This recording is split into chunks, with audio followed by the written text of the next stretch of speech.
Good evening बच्चों। आज हम लोग यहाँ पर फुल FST 63 डिस्कस करने जा रहे हैं। होपफुली आप सबका पेपर ये बहुत ही अच्छा हुआ होगा। तो आज के इस सेशन की शुरुआत हम अपने रिस्पेक्टेड सिंह सर के स्लोगन अब पढ़ने का अधिकार सबको, डॉक्टर बनने का अधिकार भी सबको के साथ करने जा रहे हैं। ठीक है, तो बहुत ध्यान समझिएगा, बहुत ही अच्छे क्वेश्चंस आए हैं आज। क्वेश्चन नंबर 1 देखिए। जो क्वेश्चन नंबर 1 है वो ये है,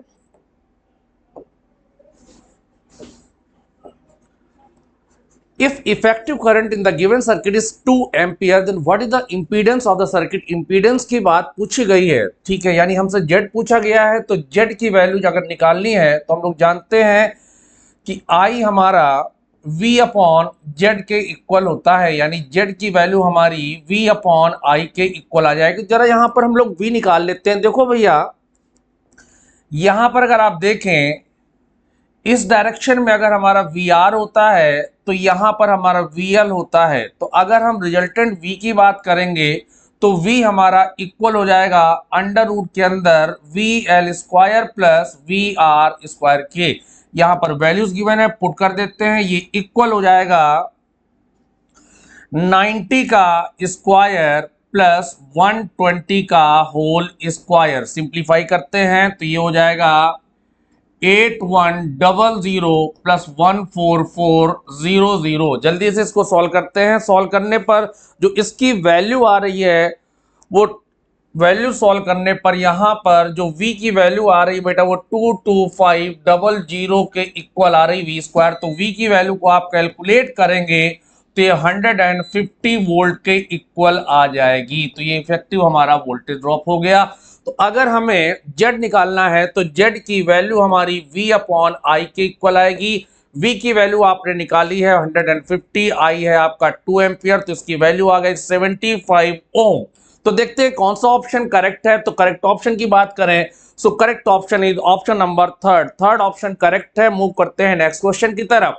question number 2, if a potential of 60 volt is applied between A and B then कौन सा ऑप्शन सही होगा। VA की वैल्यू 60 वोल्ट है और VB की वैल्यू 0 वोल्ट है। इस फिगर को थोड़ा हम लोग सिंप्लीफाई कर लेते हैं। देखिए भैया, इसको सिंप्लीफाई करेंगे तो ये फिगर हमारा कुछ इस तरह से आ जाएगा। यहां पर ये ऐसे पहुंच जाएगा इस तरह से। एक कैपेसिटर यहां पे लगा देंगे इस तरह से। ये हो गया 3 फैरेड का कैपेसिटर, ये है 4 फैरेड, ये है 5 फैरेड, ये है 7 फैरेड, और ये तुम्हारा है A पॉइंट और ये है तुम्हारा B पॉइंट। A और B के बीच में आपने जो पोटेंशियल अप्लाई किया है A और B के बीच 60 वोल्ट है, यानी यहाँ का जो पोटेंशियल है वो आपको दे रखा है 60 वोल्ट के इक्वल। तो आपसे पूछा गया है कौन सा ऑप्शन सही होगा। देखो जनरली इस क्वेश्चन में हमने जैसा दिखाई दे रहा है D पॉइंट का पोटेंशियल पूछा गया है, तो D पॉइंट का पोटेंशियल निकालते हैं। देखिए भैया, 7 और 5 हमारे पैरेलल में है, तो 7 और 5 को जब पैरेलल में फैरेड है बेटा, 7 और 5 को जब आप पैरेलल में ऐड करो वो 12 हो जाएगा।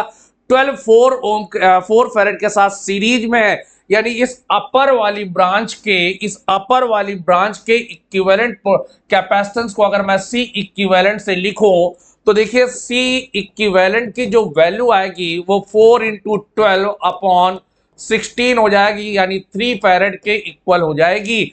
अब देखो, अगर ऊपर वाली ब्रांच में चलने वाले चार्ज को मैं Q एज्यूम करूं तो Q is equal to CV से Q हमारा C इक्विवेलेंट टाइम्स V के इक्वल हो जाएगा। पैरेलल में वोल्टेज ड्रॉप दोनों ब्रांच में सेम होगा। तो C इक्विवेलेंट की वैल्यू 3 है, V हमारा है 60, यानी 180 वोल्ट के इक्वल आ गया। अब अगर ये पॉइंट हमारा D पॉइंट है, ये निकाल लेते हैं कि A से D के बीच में कितना पोटेंशियल ड्रॉप हुआ है। तो VAD अगर आप निकालेंगे तो वो Q बाई C जो A और D के बीच में है, यानी 4 के इक्वल हो जाएगा। 180/4 से ये 45 वोल्ट के इक्वल आ गया। अब देखो, अगर यहां से यहां के बीच का जो पोटेंशियल डिफरेंस है वो 60 वोल्ट है, A और D में जो ड्रॉप हुआ है वो 45 वोल्ट हुआ है, यानी D का जो पोटेंशियल यहां पर बचेगा वो 15 वोल्ट होगा, यानी कि जो VD आना चाहिए वो अपना 15 वोल्ट आना चाहिए। अगर कोई ऑप्शन आता है तो ठीक है, otherwise none of the given हो जाएगा। VD equal to 15 volt. देखो बेटा पहला ही ऑप्शन यहां पर बिल्कुल सही है, first option is the correct option. ठीक है भाई, तो मूव करते हैं नेक्स्ट क्वेश्चन में, question number 3। If the displacement equation of a particle moving in a circular path is given by theta, displacement दे रखा है बेटा, theta is equal to 2t cube minus का 12t, where theta is in radian and t is in second, then angular velocity when angular acceleration is 24 radian per second square। जब angular acceleration की value 24 radian per second square है, उस समय बताना है angular velocity क्या होगी। तो देखो एंगुलर वेलोसिटी ओमेगा बेटा होता है D theta by D T, इसको डिफरेंशिएट करेंगे तो इसकी वैल्यू 6t स्क्वायर माइनस 12 के इक्वल आ जाएगी। जो एंगुलर एक्सेलरेशन होता है अल्फा, वो हमारा D omega by D T होगा, तो इसकी वैल्यू बेटा 12t के इक्वल आ जाएगी। एंगुलर एक्सेलरेशन दे रखा 24 रेडियन पर सेकेंड स्क्वायर है, उस समय आपको बताना है एंगुलर वेलोसिटी क्या होगी। तो यहां पर 24 पुट कर दीजिए जी, यहां पे 12 इंटू टी कर दीजिए, इसका मतलब t इक्वल टू 2 सेकेंड पर आपसे एंगुलर वेलोसिटी की वैल्यू पूछी गई है। तो इस इक्वेशन में हम t की वैल्यू 2 पुट कर देंगे तो ओमेगा आ जाएगा at t equal to 2 seconds की। अगर हम बात करें ओमेगा की वैल्यू हो जाएगी 6 इंटू 4 माइनस का 12 equal to 12 radian per second, इसकी वैल्यू आ जाएगी 12 radian per second. So correct option is option number 2, second option is the correct option. I think ये बात सभी को क्लियर होगी। मूव करते हैं नेक्स्ट क्वेश्चन में, क्वेश्चन नंबर 4। क्वेश्चन नंबर 4 है, a body is suspended from a smooth horizontal nail by a string of length 0.25 metre. ठीक है, what minimum horizontal velocity should be given to it in the lowest position so that it may move in a complete vertical circle with the nail at the center। देखो बेटा ये question है motion of a particle under gravity वाला है, मतलब motion of particle में vertical circle की बात है। तो अगर इसकी रेडियस r होती है, यहां पर m मास की बॉडी लटक रही, तो हम जानते हैं लोवेस्ट पॉइंट पर एटलीस्ट इसके पास √5g r स्पीड होनी चाहिए और हाईएस्ट पार्ट पर √gr होनी चाहिए, जिसको हम लोग क्रिटिकल स्पीड भी कहते हैं। Minimum speed required by the body at highest point of its motion और trajectory to complete circular path. ठीक है, तो देखो यहां से v की वैल्यू √5gr होती है। सिंपली हम लोग यहां पे वैल्यू पुट कर देते हैं बेटा, 5 को 5 ही रहने दो, g की जगह 9.8 कर दो, r की वैल्यू 0.25 मीटर दे रखा है तो यहाँ पे 0.25 लिख दीजिए।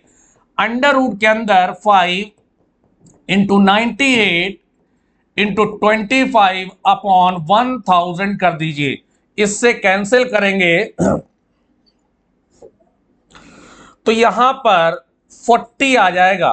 ये हो जाएगा अंडर रूट के अंदर 5 इंटू 2 इंटू 49 अपॉन 40, 5 2 जा 10 होता है, इससे ये कैंसिल हो जाएगा, यानी इसकी वैल्यू आ जाएगी 7/2 इज इक्वल टू 3.5 मीटर पर सेकेंड। तो बेटा अगर यहां पे करेक्ट ऑप्शन की बात करें तो करेक्ट ऑप्शन है ऑप्शन नंबर 1। मूव करते हैं नेक्स्ट क्वेश्चन में, क्वेश्चन नंबर 5 की तरफ।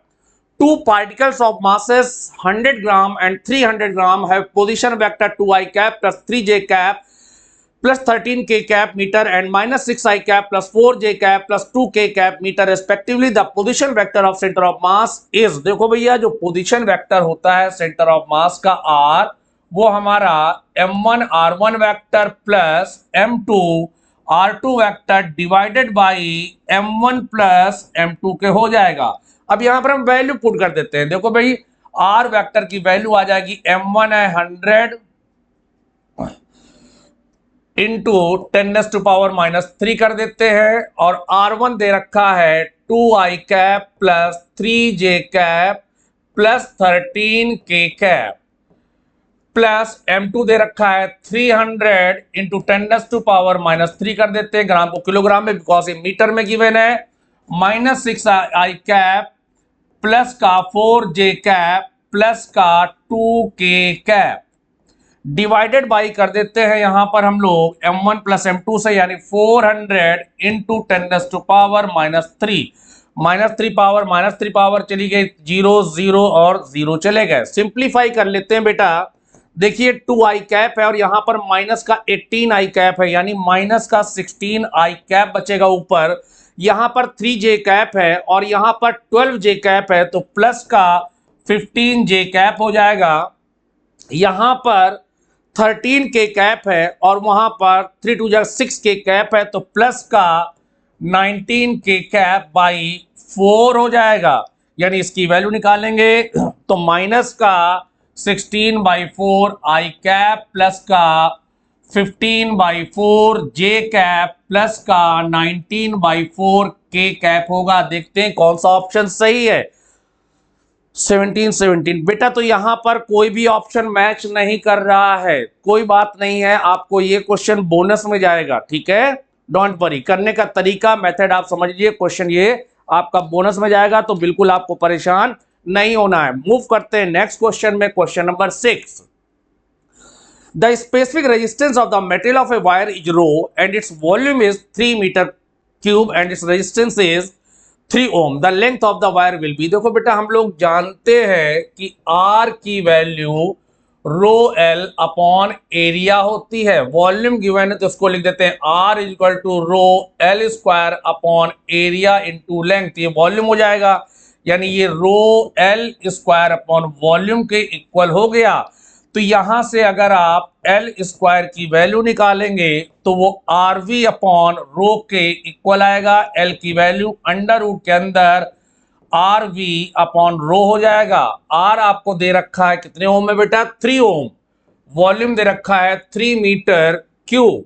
Okay, and specific resistance rho, तो ये हो जाएगा 3/अंडर रूट रो के इक्वल। तो चेक करते हैं कौन सा ऑप्शन इसका सही है। तो सही ऑप्शन आ रहा है इसका ऑप्शन नंबर 2, 3/अंडर रूट रो। आई थिंक ये बात सभी को क्लियर हो गई होगी।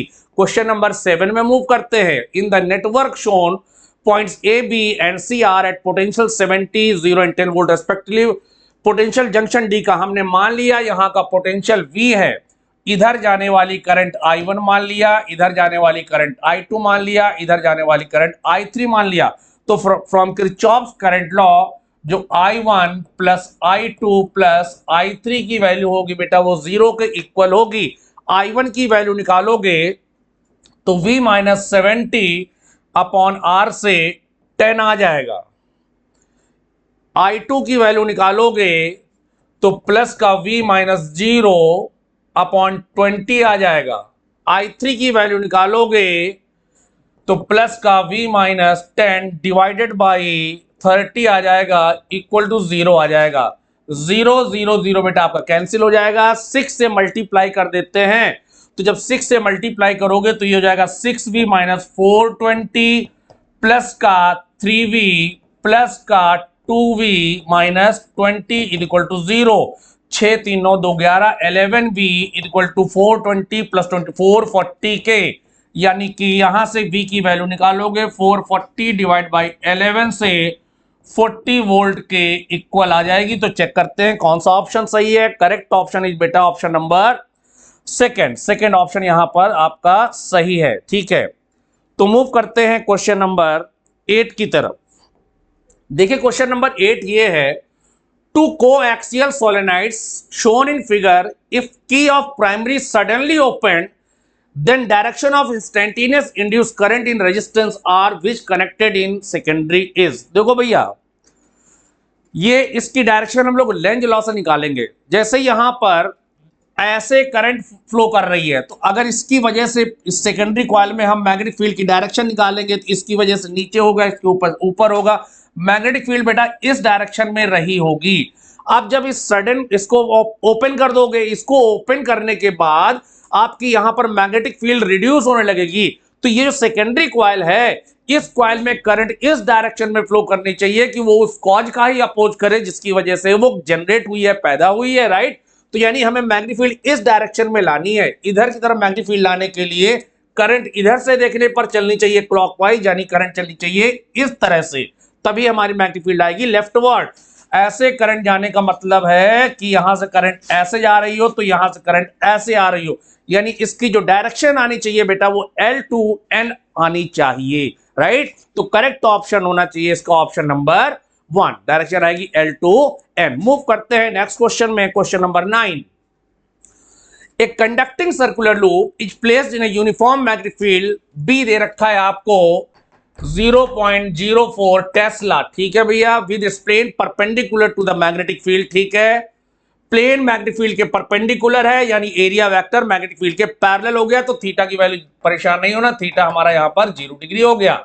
The radius of the loop start shrinking, decrease कर रही है, dr बाई dt, यानी कि डिक्रीज कर रही है, तो माइनस dr बाई dt हो गया, वो 2 मिलीमीटर पर सेकेंड, यानी 2 × 10⁻³ मीटर पर सेकेंड हो जाएगी। The induced current in the loop when the radius is 2 centimetre, तो जब रेडियस की वैल्यू 2 सेंटीमीटर है उस समय इंड्यूस्ड ईएमएफ बताना है, यानी जब 2 × 10⁻² मीटर के इक्वल हो जाए। देखो भैया हम लोग जानते हैं कि E हमारा माइनस का d∅/dt होता है, थीटा की वैल्यू 0 है, इसलिए माइनस का d/dt, फाई की जगह ba पुट करेंगे, माइनस का d/dt b into pi r square हो जाएगा। तो इसको डिफरेंशिएट करेंगे तो माइनस का 2πb dr/dt के इक्वल आ जाएगा, और एक r भी बचेगा, r dr/dt, ठीक है भैया।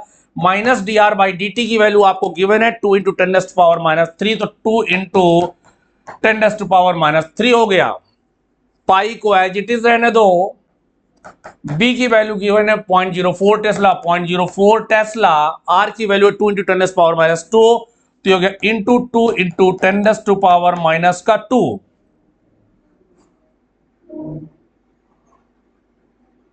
और ये वाला एक 2 है तो मल्टीप्लाइड बाई 2, सिंप्लीफाई करिए, 2 × 2 = 4, 2 × 8, 4 × 32, यानी कि 0.32 पाई इंटू 10⁻⁵ आ रहा है, यानी ये हो गया 3.2 पाई इंटू 10⁻⁶, यानी जो इसका आंसर आ रहा है वो आ जाएगा 3.2 pi microvolt. So correct option is option number 2। Move करते हैं नेक्स्ट क्वेश्चन की तरफ। नेक्स्ट क्वेश्चन में instantaneous displacement current of 2 ampere is set up in the space between 2 parallel plates of 1 microfarad capacitor, then the rate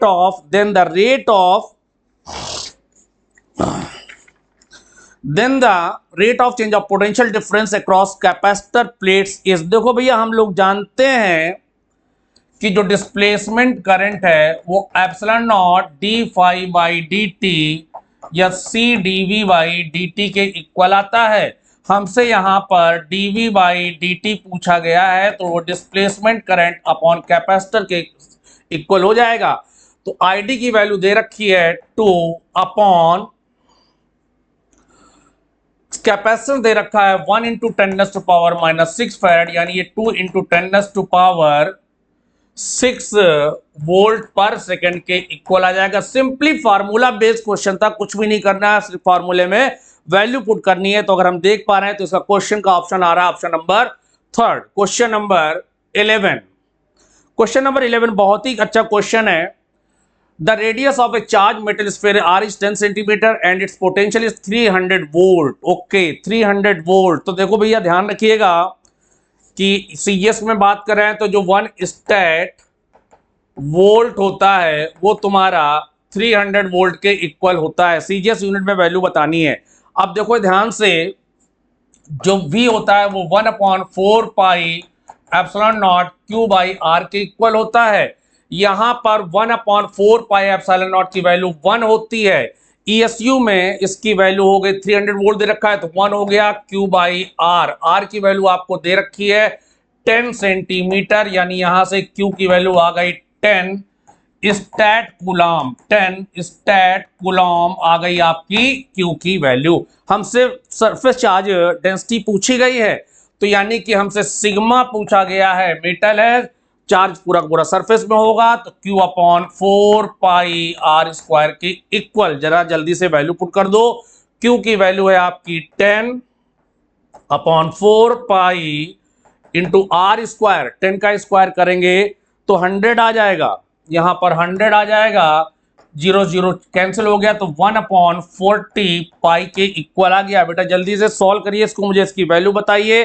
solve कर रहे हैं इसको। Solve करने पे इसकी वैल्यू आ रही है 8 इंटू सॉल्व करने पर इसकी वैल्यू आ रही है 8 इंटू 10⁻³ CGS CGS वैल्यू में सिर्फ यहां पर CGS का कन्वर्जन याद रखना था, बाकी कुछ नहीं। सरफेस चार्ज से निकालना सभी को आता है, कन्वर्जन सिर्फ आपको यहां पर याद रखना था, नथिंग एल्स। मूव करते हैं अगले क्वेश्चन में, question number 12। The depth at which the effective value of acceleration due to gravity G/4 is. ये कह रहे हैं कि अर्थ की सरफेस से किस डेप्थ पे चले जाएं कि वहां पर G की इफेक्टिव वैल्यू हमारी G/4 हो जाए। तो हम लोगों ने फार्मूला पढ़ा हुआ है कि हमारा जो G डैश है G इंटू 1 माइनस H/R के इक्वल होता है, जहां पर G डैश इफेक्टिव वैल्यू होती है G की, H वो डेप्थ होती है, R रेडियस ऑफ अर्थ होती है। तो एक काम करते हैं, इसकी जगह G/4 पुट कर दो, equal to G 1 minus H/R कर दीजिए बेटा। G से G कैंसिल हो गया, 1/4 इक्वल टू 1 माइनस H/R के इक्वल होगा। अब देखिए यहां से H/R की वैल्यू 1 माइनस 1/4 से 3/4 हो गया आपका H/R। तो H की वैल्यू आ गई 3/4 R के इक्वल, यह हो गया आपका H। यानी correct option is option number 2। Second option is the correct option. Question number 12 का सेकंड ऑप्शन करेक्ट है।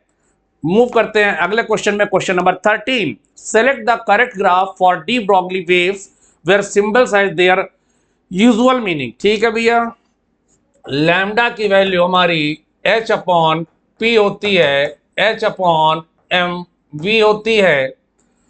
तो ये वाला ग्राफ तो भैया गलत हो गया, लैम्डा की वैल्यू कांस्टेंट है। ठीक है, तो ये तो पहला वाला ग्राफ तो आपका रॉन्ग हो गया। मास कहां से वेरी करेगा, ठीक है, इधर आओ, मास कांस्टेंट है। अच्छा यहां पे ये आ गया, तो लैम्डा जो होता है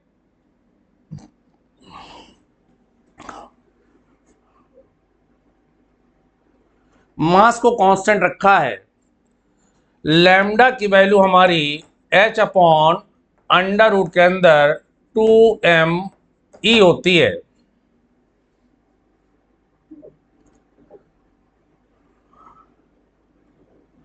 तो यहां पर अगर देखो तो लैम्डा हमारा प्रोपोर्शनल आ रहा 1/√E के,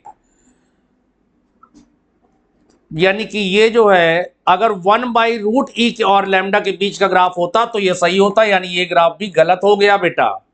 अब देखो लैम्डा को, इसको हम लोग H/√, के अंदर 2m एनर्जी को EV से लिख सकते हैं, यानी लैम्डा हमारा प्रोपोर्शनल आ गया 1/√V के। यानी लैम्डा और 1/√V के बीच जब मास कांस्टेंट है और चार्ज कांस्टेंट है तब स्ट्रेट लाइन ग्राफ आएगा। ये ग्राफ बिल्कुल सही हो गया, वो ग्राफ तो गलत हो गया, राइट। तो जो करेक्ट, क्योंकि ये भी स्ट्रेट लाइन होगा, सो correct option is option number 3। I think सबको समझ में आ गया होगा।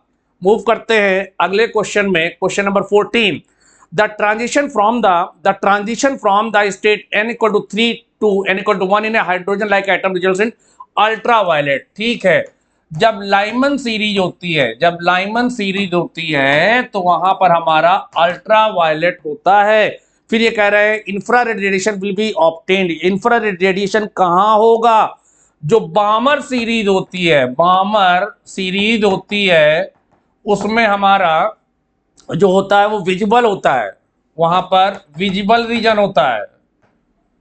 ठीक है, इसके बाद जब पास्चन आता है, पास्चन में हमारा इंफ्रारेड रेडिएशन होता है, इंफ्रारेड रेडिएशन होता है पास्चन में। यानी कि थर्ड में आना है तो थर्ड में चाहे जहां से आओ, थर्ड में हम केवल एक ही ऑप्शन में आ रहे हैं, यहां पर हमारी इंटरवल थर्ड होनी चाहिए, तो इसमें केवल ये ऑप्शन ही सही आ रहा है, चाहे जिस एनर्जी लेवल से आए, लेकिन आना हमको है n=3 पर। तो correct option is second option is the correct option. सबको क्लियर हो गया होगा। Question number 15। Distance of real object and its real image from the focus of a concave mirror are 16 centimetre and 9 centimetre respectively, then find the focal length of the mirror. देखो भैया इस तरह से ये एक हमारा कॉन्केव मिरर है, मान लो इसकी फोकल लेंथ f है। देखो रियल ऑब्जेक्ट है, रियल इमेज है, यानी कि ऑब्जेक्ट हमारा f और इनफाइनाइट के बीच में होगा। तो यहां पर कहीं ऑब्जेक्ट है, जो कि फोकस से 16 सेंटीमीटर की डिस्टेंस पर है। ये डिस्टेंस जो है 16 सेंटीमीटर हो गई, यानी कि अगर पोल से डिस्टेंस निकालेंगे ऑब्जेक्ट की तो वो 16 प्लस एफ के इक्वल हो जाएगी। इसकी इमेज फोकस से 9 सेंटीमीटर की डिस्टेंस में बन रही है। इसका मतलब ये हुआ कि अगर हम इमेज की डिस्टेंस निकालेंगे तो वो 9 प्लस एफ के इक्वल हो जाएगी। इसकी फोकल लेंथ तो हमने एफ एज्यूम किया है। अब हम लोग यहां पर बेटा यूज करेंगे मिरर का फॉर्मूला। देखिए मिरर का फॉर्मूला सबको पता है कि 1/v प्लस 1/u इक्वल होता है 1/f के। वैल्यूज पुट कर देते हैं। सारी की सारी डिस्टेंसेस पोल से मेजर करी जा रही हैं और इंसिडेंट रे के अपोजिट है, इससे सब में नेगेटिव आएगा। v भी नेगेटिव होगा, u भी नेगेटिव होगा, f भी नेगेटिव होगा, क्योंकि ये कॉन्केव मिरर इसकी फोकल लेंथ नेगेटिव है तो नेगेटिव साइन गायब हो जाएगा। तो ये हो जाएगा 1/9 plus f plus 1/16 plus f equal to 1/f के। माइनस माइनस माइनस लगेगा तो वो गायब हो जाएगा। देखो यहां पर एलसीएम है 9 plus f and 16 plus f। Solve करते हैं भैया। सॉल्व करोगे तो ये हो जाएगा, ऊपर ऐड होगा तो ये हो जाएगा 2f प्लस 25, 2f प्लस 25 और इधर इक्वल हो जाएगा 1/f के। और सिंप्लीफाई करते हैं तो ये 2f स्क्वायर प्लस 25f हो जाएगा। इधर 9 16 9 जा 144 प्लस 16 है प्लस 9 है प्लस का 25f प्लस का f square.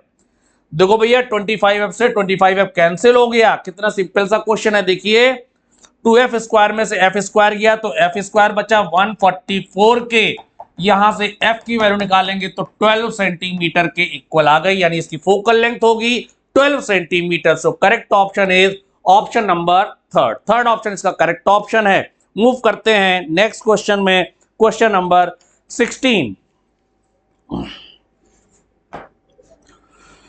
A magician during a show makes a glass lens with n is equal to 1.47. Okay, एक मैजिशियन ने ग्लास लेंस बनाया है जिसका रिफ्रैक्टिव इंडेक्स 1.47 है। Disappear in A trough of liquid, किसी liquid में वो डिसअपियर हो जाता है तो what is the refractive index of the liquid. भैया देखो पानी में पानी गायब हो जाएगा, यानी कि अगर दोनों जितना लेंस का रिफ्रैक्टिव इंडेक्स है अगर वही लिक्विड का रिफ्रैक्टिव इंडेक्स होगा तो वो डिसअपियर हो जाएगा। तो इसमें कुछ सॉल्व नहीं करना है, इसमें डायरेक्ट बता देना है, क्योंकि भाई रिफ्रैक्टिव इंडेक्स मीडियम की प्रॉपर्टी है। जब मीडियम को दो मीडियम डिफरेंशिएट ही नहीं हो रहे हैं तो उनके बीच में कोई शेप रहेगा नहीं, वो तो एक ही मीडियम की तरह बिहेव करेंगे। तो इसका जो करेक्ट ऑप्शन होगा 1.47 ही होगा। मूव करते हैं अगले क्वेश्चन की तरफ। Two lengths of focal length minus 20 centimeter and plus 10 centimeter are put in contact to form a combination of find power of the power of combination। Combination की power निकालनी है तो आपको याद होगा कॉम्बिनेशन ऑफ लेंसेज से हम लोग जो पावर निकालते थे P, वो P1 प्लस P2 के इक्वल होता था डायोप्टर में, और ये इक्वल हो जाएगा 1/f1 प्लस 1/f2 के। ध्यान रखिएगा यहां पर जो फोकल लेंथ होती है, फोकल लेंथ को हमें मीटर में पुट करना होता है। तो ये हो जाएगा f1 दे रखा माइनस का 20, तो यहाँ पे माइनस का 20 सेंटीमीटर को मीटर बदलेंगे, ऊपर 100 चला जाएगा। f2 है प्लस का 10 तो नीचे 10 है, सेंटीमीटर को मीटर बदलेंगे तो ये हो जाएगा ये माइनस का 5 प्लस का 10 यानी कि प्लस का 5 डायोप्टर इज द आंसर। सो इसका करेक्ट ऑप्शन है option number third option is the correct option. Move करते हैं अगले क्वेश्चन की तरफ। Next question, question number 18। Which of the following energy band diagram shows the n type semiconductor? कौन सा n type semiconductor बता रहा है? देखो हम जानते हैं n type semiconductor में जो हमारा impurity लेवल होता है वो कंडक्शन बैंड के पास में होता है, और कंडक्शन बैंड हमेशा ऊपर होता है, वैलेंस बैंड नीचे होता है। तो देख लेते हैं कहां पर भैया impurity लेवल कहां पर पास है। impurity लेवल हमारा इस फिगर में पास है, तो इसका जो करेक्ट ऑप्शन है impurity लेवल से हमें देखना होगा, वो आ रहा है हमारा थर्ड। एक बार इस क्वेश्चन को देख लिए, बहुत ही अच्छा क्वेश्चन है। जो डोनर लेवल होता है इन टाइप सेमीकंडक्टर में, वो कंडक्शन बैंड के जस्ट बिलो होता है, ये है इसके जस्ट बिलो। सो करेक्ट ऑप्शन इसका देखिए फिगर नंबर 2, 18 का सेकंड ऑप्शन करेक्ट हो जाएगा। मूव करते हैं नेक्स्ट क्वेश्चन में, क्वेश्चन नंबर 19। क्वेश्चन नंबर 19 है, कई बार पूछा जा चुका है। The IV characteristic of a PN junction in forward bias is shown the approximate forward resistance of junction is। तो बस कुछ नहीं करना है, यहां से इसकी स्लोप निकाल ले ली है, तो R की value delta V upon delta I के इक्वल आ जाएगा। डेल्टा V है 0.1, डेल्टा I है तुम्हारा 400 मिली एम्पियर का ध्यान रखिएगा, 400 इंटू 10⁻³ तो ये हो जाएगा, ऊपर जाएगा 1000 इंटू 0.1 अपॉन 400। देखो इस एक जीरो यहां चला गया, दो जीरो चले गया, तो 1/4 एम ओम या 0.25 ओम इसका करेक्ट आंसर होगा। 0.25 ओम करेक्ट ऑप्शन है इसका, ऑप्शन नंबर 2। सभी ने ये क्वेश्चन भी सही किया होगा, कई बार आपके टेस्ट में क्वेश्चन पूछा जा चुका है। क्वेश्चन नंबर 20 की तरफ मूव करते हैं। Mean free path L of A gas molecule how depends upon diameter D of molecule. Mean free path कैसे डिपेंड करता है? देखो मीन फ्री पाथ जो लैम्डा होता है, लैम्डा लिखते हैं जनरली इसको, वो √2πd² n के इक्वल होता है, जहां पर D डायमीटर होता है, n नंबर डेंसिटी होती है, यानी कि हम कह सकते हैं लैम्डा हमारा प्रोपोर्शनल होता है 1/d² के। So correct option is option number 1। Move करते हैं क्वेश्चन नंबर 21 में। देखो भैया question number 21, in a Young's double slit experiment the intensity at a point where the path difference is λ/6, lambda being the wavelength of light use, ठीक है, is I। If I0 denotes the maximum intensity then I/I0 equal to. तो देखो भैया सबसे पहले intensity के जो अपना फार्मूला होता है I, वो I1 plus I2 plus 2 √I1 √I2 cos phi होता है, ठीक है। Double slit experiment intensity same होंगी, तो अगर हम यहां से I0 की वैल्यू निकालें बेटा थोड़ी देर के लिए, और जो हमारे सोर्स की इंटेंसिटी है उसको हम I' मान लें, तो ये बेटा I' हो जाएगा, प्लस का I' हो जाएगा, प्लस का 2 √I'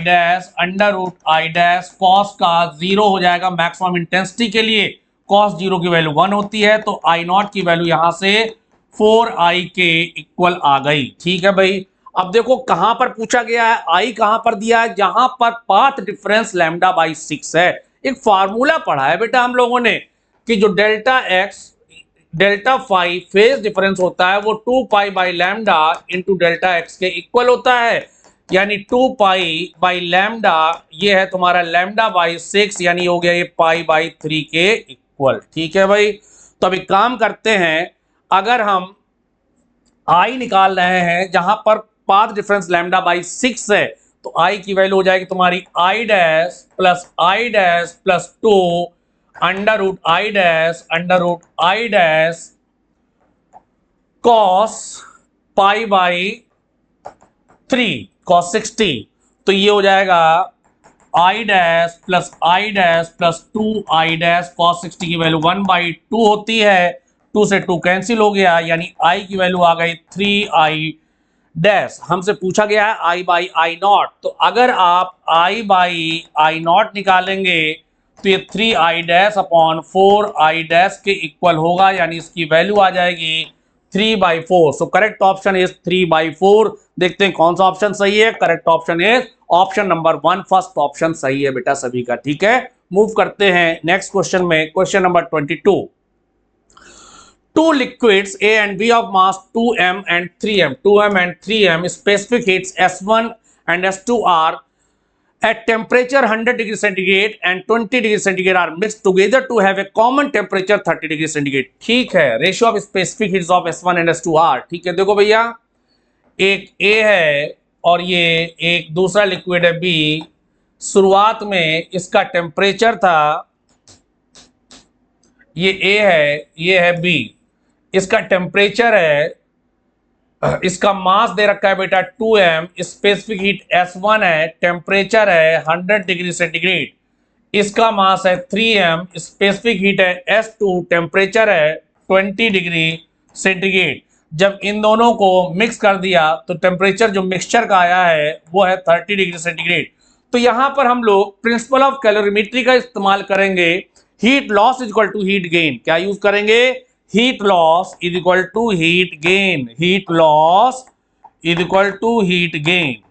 हीट गेन तब तक हीट लॉस करती है जब तक कि थर्मल इक्विलिब्रियम अटेन ना हो जाए। तो जिसका टेम्परेचर ज्यादा है वो हीट को लॉस करेगा, जिसका टेम्परेचर कम है वो हीट को गेन करेगा। तो ये वाला लॉस करेगा। तो हम जानते हैं डेल्टा क्यू हमारा ms डेल्टा टी होता है। तो 2ms1 डेल्टा टी यहां पर निकालेंगे 100 माइनस 30 से 70 आ जाएगा। हीट गेन निकालेंगे, मास है 3m, स्पेसिफिक हीट है S2, 30 माइनस 20 से टेम्परेचर डेल्टा टी आ गया। जरा सॉल्व कर दो बेटा जल्दी से। 0 से 0 चला गया, m से m चला गया। तो अगर हम S1 अपॉन S2 की वैल्यू निकालें तो वो 3/14 के इक्वल आ रही है। S1 बाई S2 की वैल्यू 3/14 है। 3/14 का मतलब है correct option is option number 3rd। तो मूव करते हैं नेक्स्ट क्वेश्चन की तरफ। सभी ने क्वेश्चन अच्छा किया होगा बेटा। कैलोरीमेट्री से बिल्कुल स्ट्रेट फॉरवर्ड क्वेश्चन आता है, आपको बस यही याद रखना है, heat loss equal to heat gain.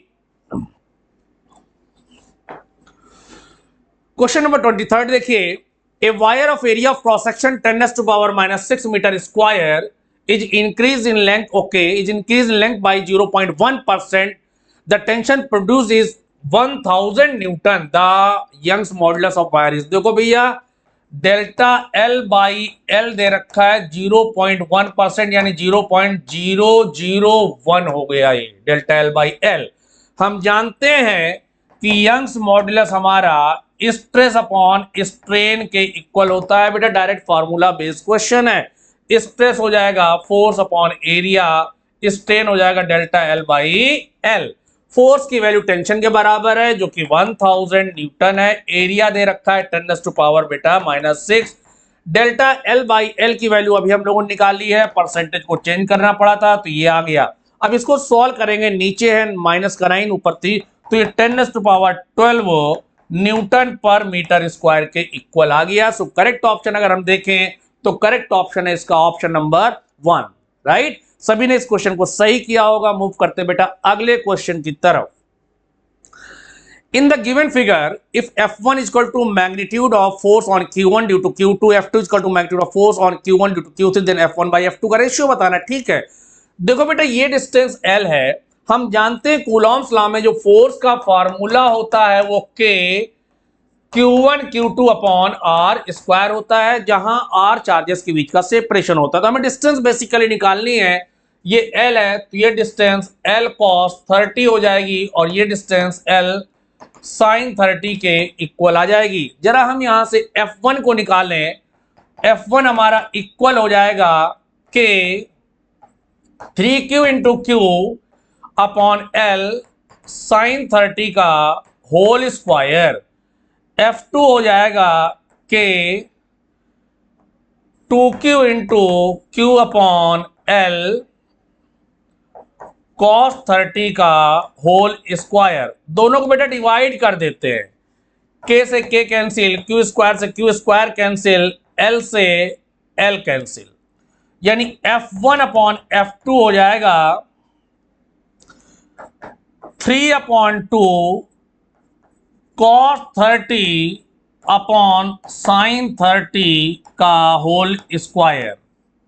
इसका मतलब जो F1 अपॉन F2 है वो हो जाएगा 3/2, cos 30 होता है √3/2, sin 30 होता है 1/2 का होल स्क्वायर। 2 से 2 कैंसिल हो गया। F1 बाई F2 की वैल्यू निकालेंगे तो 9/2 के इक्वल आ जाएगी। देखते हैं भैया कोई ऑप्शन यहां पर है 9/2। देखिएगा ध्यान से, तो क्वेश्चन नंबर 24 का जो करेक्ट ऑप्शन आ रहा है वो आ रहा 9/2 जो कि हमारा 4th ऑप्शन है। अब मूव करते हैं नेक्स्ट क्वेश्चन की तरफ।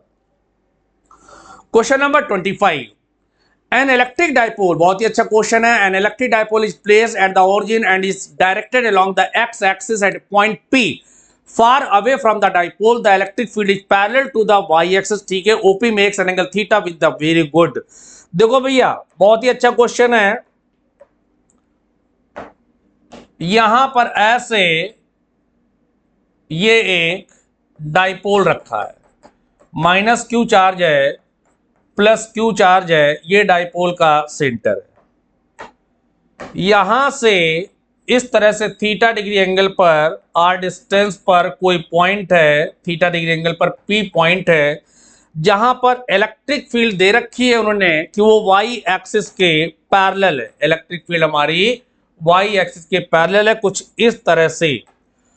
ठीक है, तो पूछा गया है ओपी में x angle theta with x axis, then ठीक है क्या रिलेशन होगा, टेन थीटा की बेसिकली वैल्यू पूछी गई है। देखो इस डायरेक्शन में हमारा पी होता है इलेक्ट्रिक डाइपोल मोमेंट, यानी कि अगर हम उसके कंपोनेंट्स की बात करें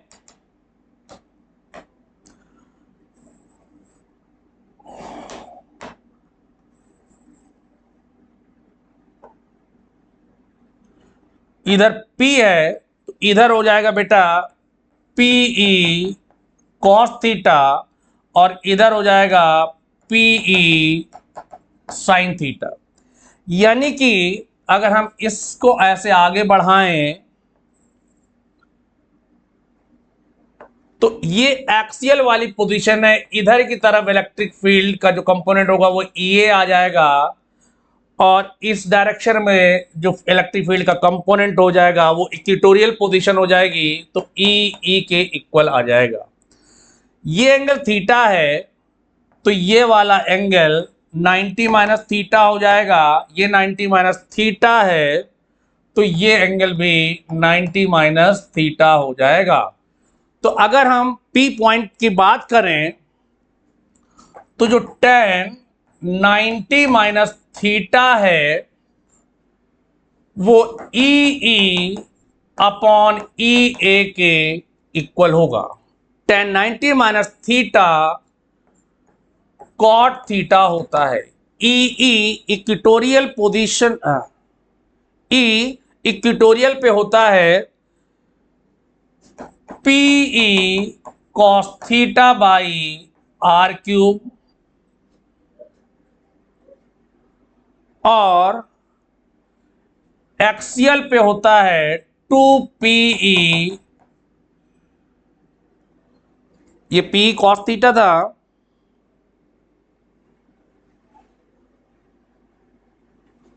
एक बार देख लीजिए बेटा इसको जरा क्वेश्चन को।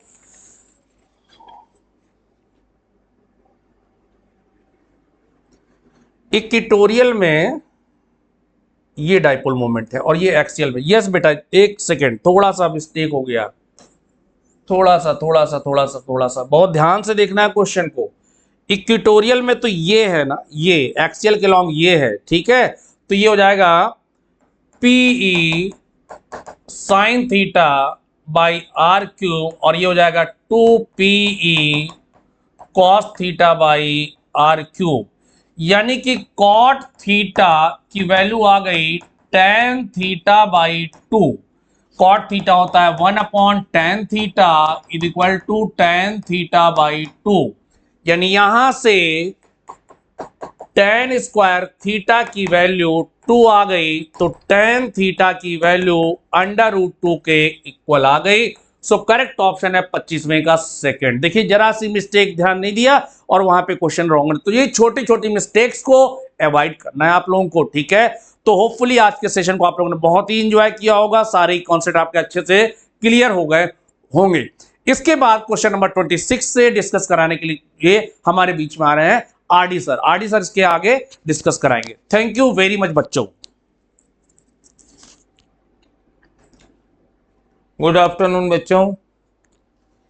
तो अब धीरे धीरे नीट तो बिल्कुल पास आ गया है। उम्मीद करता हूं कि आप लोगों की तैयारी भी अच्छी होगी। पूरी न्यूलाइट टीम आपके साथ है। Very very thanks to Singh sir कि अभी तक न्यूलाइट टीम आपके साथ जुटी हुई है और आपकी डिमांड पूरी हो रही है। आज हम लोग कर रहे हैं 2 तारीख वाला पेपर जो आज ही हुआ था, और 1 से 25 तक आपके डिस्कशन हो चुके हैं। अब 26 से हम लोग शुरू करने जा रहे हैं। तो देखिए ये पहला क्वेश्चन है, 26वां है, पहला नहीं है। A ball falls from a height h, after 1 second another ball falls freely from a 0.20 centimeter below the point from where the first ball falls. Both of them reaches the ground at the same time. What is the value of h? तो किसी भी question को लगाने से पहले, अब NEET आ रहा है तो देखिए पहले क्वेश्चन को ध्यान से देखिए, तो जो जो कह रहा है वो बनाते चलिए। ये लाइन बड़ी मोटी है।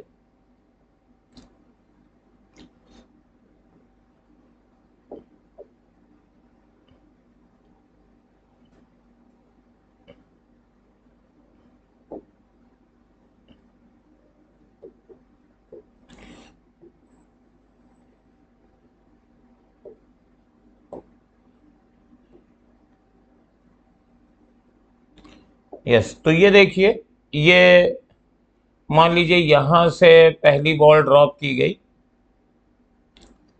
और ये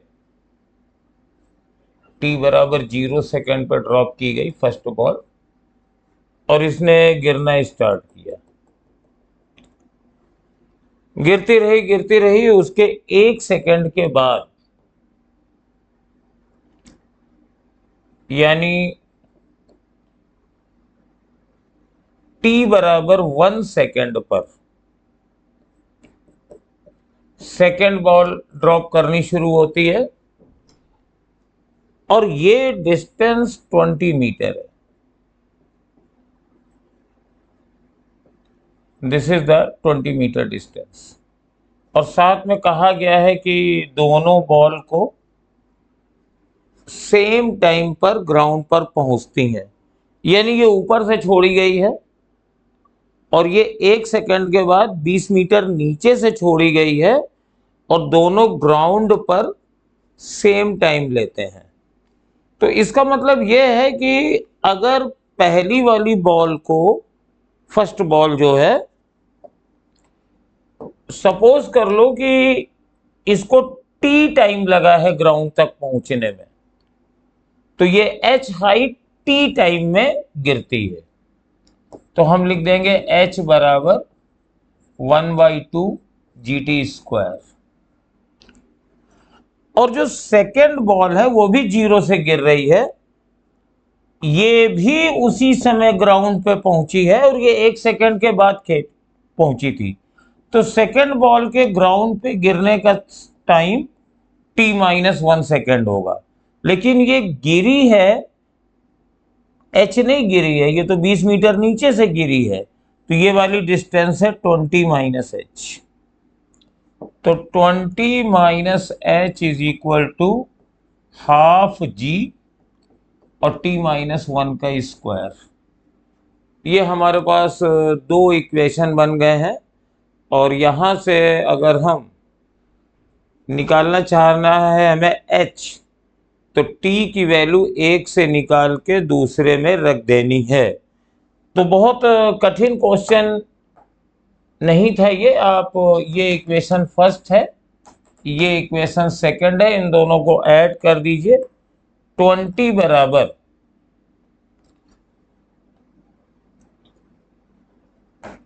half GT² plus half G t-1 का स्क्वायर। तो यहां से आपको t की वैल्यू पता चल जाएगी, और डेफिनेटली यहां t में क्वाड्रेटिक बनने वाला है, क्योंकि वो t-1 का स्क्वायर है, ये t² है।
गुड आफ्टरनून बच्चों, उम्मीद है आप सब ठीक होंगे।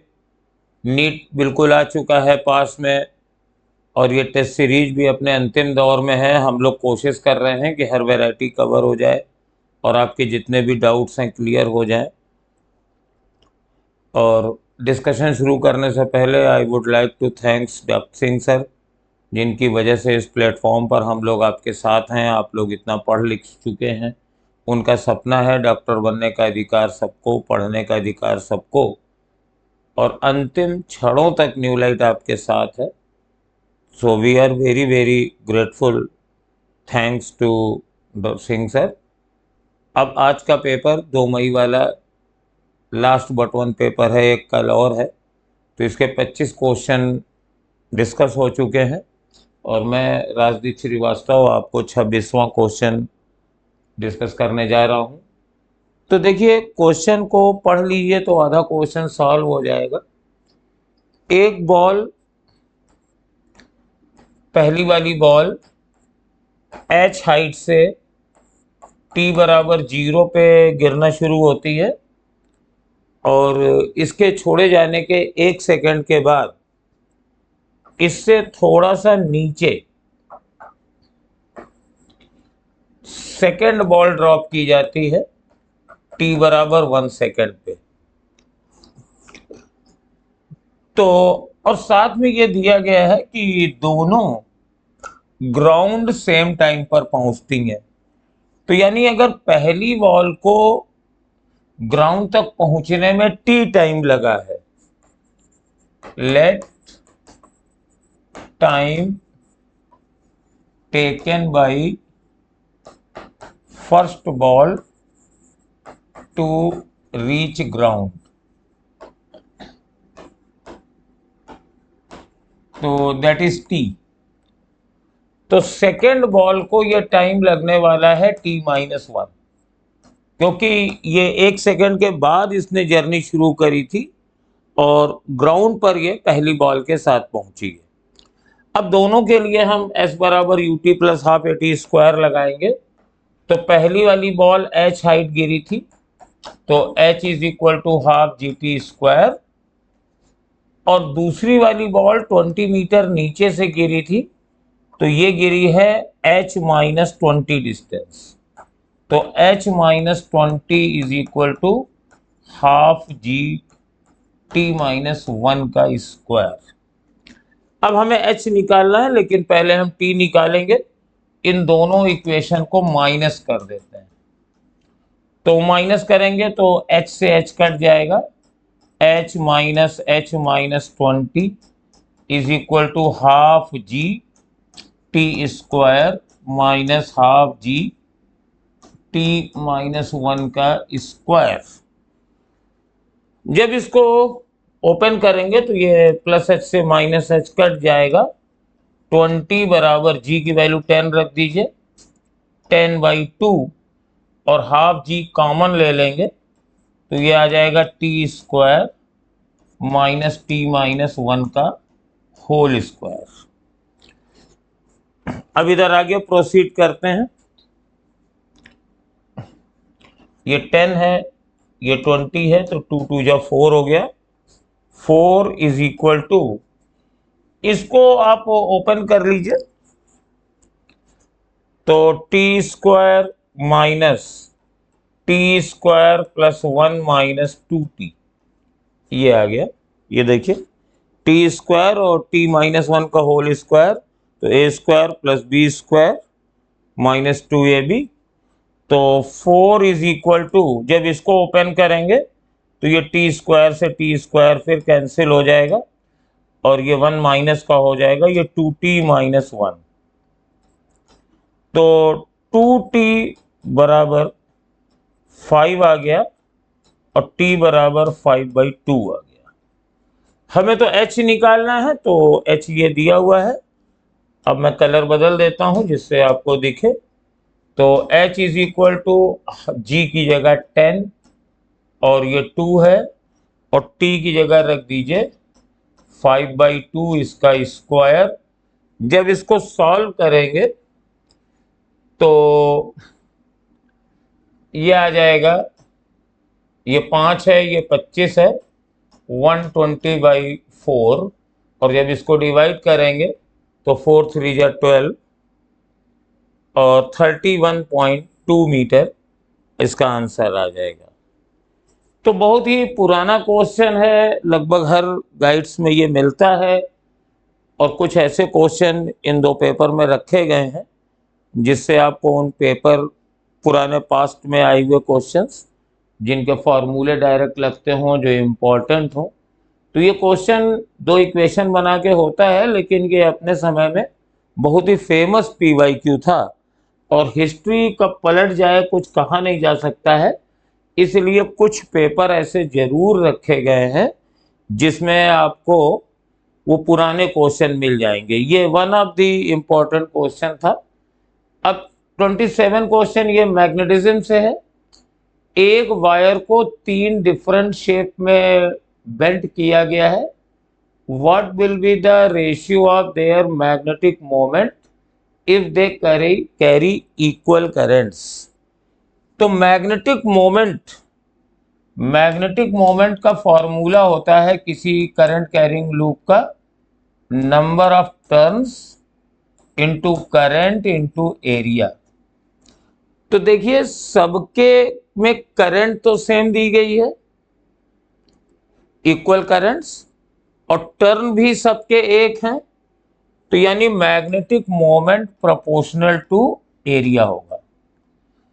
तो M1 ratio M2 ratio M3 is equal to पहले का एरिया A1 यानी ट्रायंगल का एरिया, स्क्वायर का एरिया और सर्किल का एरिया। अब एरिया का रेशियो ऐसे निकलेगा कि ये वायर है, इसकी लंबाई L है, तो ये इक्विलेटरल ट्रायंगल है, तो 3 साइड्स हैं, तो इक्विलेटरल ट्रायंगल की साइड A हो जाएगी, तो 3A is equal to L, तो A बराबर L/3 हो गया। तो इसका एरिया, अब इक्विलेटरल ट्रायंगल का एरिया आप जानते ही होंगे, ये होता है √3/4 इंटू साइड का स्क्वायर, तो L/3 का स्क्वायर। इसमें 4 साइड हैं, तो अगर स्क्वायर की साइड हम B मान ले तो 4B is equal to L, तो B बराबर L/4 हो जाएगा, और स्क्वायर का एरिया होता है साइड का स्क्वायर, तो L/4 का स्क्वायर। और तीसरा है सर्किल, इसकी रेडियस R मान लें, तो 2πr is equal to L, तो R is equal to L/2π, और सर्किल का एरिया होता है पाई, और R का स्क्वायर मतलब L/2π का स्क्वायर।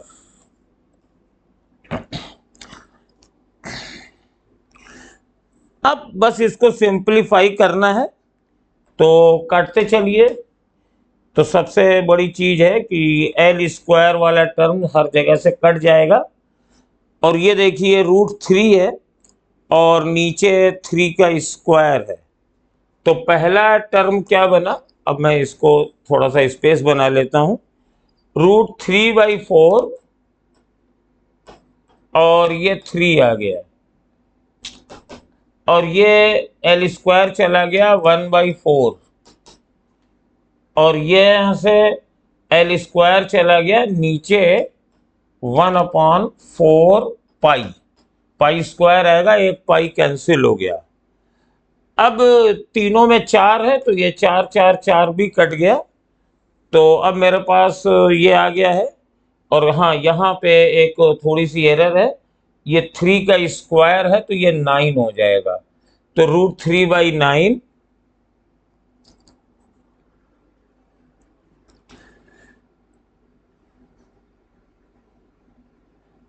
और ये 4 का स्क्वायर था, तो एक 4 कट जाएगा, और ये 2π ये 4π, तो 4 एक 4 इसका कट गया, तो बचा √3/9, ये आ गया 1/4 और ये आ गया 1/π, ये सेकंड आंसर इसका है। आपको याद होगा कि 2021 में भी एक क्वेश्चन इसी तरीके का आया था, उसमें एक वायर को मोड़ के 2 लूप में बनाए गए थे। तो ये वाला क्वेश्चन 2021 का जो नीट का पेपर था उसी से प्रेरणा लेके ये क्वेश्चन बनाया गया है। तो समझ गए होंगे, करंट सेम है, टर्न सेम है, मेनली एरिया को निकालना था और इन सभी केसेस की वायर की लंबाई बराबर थी। तो मैंने ट्रायंगल की साइड निकाली, स्क्वायर की साइड निकाली, सर्किल का रेडियस निकाला और एरिया का फॉर्मूला लगा दिया। अब ये 28वां क्वेश्चन है, ये बहुत सिंपल है। SHM is to and fro and periodic, it is correct। Mean position के इधर उधर मोशन भी होता है, पीरियाडिक भी होता है, और मोशन ऑफ अर्थ भी पीरियाडिक होता है। इसकी स्पिनिंग भी एवरी 24 आवर्स के बाद वही पोजीशन आ जाती है, और सन के अराउंड भी टाइम पीरियड आप जानते हैं 1 ईयर होता है। तो ये दोनों ही पीरियाडिक हैं, और दोनों पीरियाडिक हैं, लेकिन इन दोनों के बीच में कोई रीजन वाला रिश्ता नहीं है। SHM है तो है, और अर्थ का मोशन पीरियाडिक है, तो अर्थ का मोशन का पीरियाडिक होना ये कतई नहीं बताता है कि SHM इस टाइप का होता है। तो सिंपल है, both assertion and reasons are true, but reason is not a explanation of the assertion. Correct क्या, ये कहीं से दोनों में कोई रिसेम्बलेंस ही नहीं है, दोनों अपने आप में इंडिपेंडेंट एक फैक्चुअल स्टेटमेंट्स हैं। SHM ऐसा होता है तो होता है, और अर्थ का मोशन पीरियाडिक होता है तो होता है। इसके बाद ये देखिए, एक लाइन का क्वेश्चन है, ये वीन्स जो रेडिएशन कर्व होते हैं, जैसे कोई बॉडी होती है ये रेडिएशन देती है, तो ये सभी वेवलेंथ के रेडिएशन देती है, और इसका ये कर्व देता है।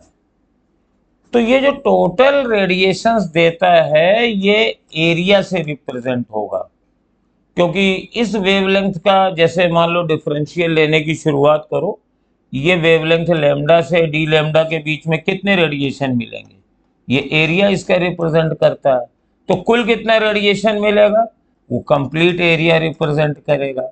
इस ग्राफ का ये जो पीक है ये उस वेवलेंथ को बताता है जिसके रेडिएशन मैक्सिमम है, इसका इतना है, इसका इतना है, और इस ग्राफ का एरिया टोटल ये बताता है कि कुल कितना रेडिएशन हो रहा है। तो अब मुझे A1 और A2 बताना है। तो A1 है 327 वाला, A2 है 627 वाला। तो A1 रिप्रेजेंट करेगा टोटल रेडिएशन एट 327, और A2 रिप्रेजेंट करेगा total radiation at 622.7 degree Celsius.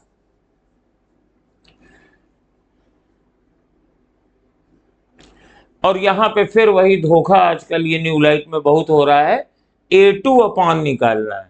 तो आप A2 अपॉन A1 निकाल दीजिए, इसका मतलब है रेडिएशन एट 627 और रेडिएशन एट 327।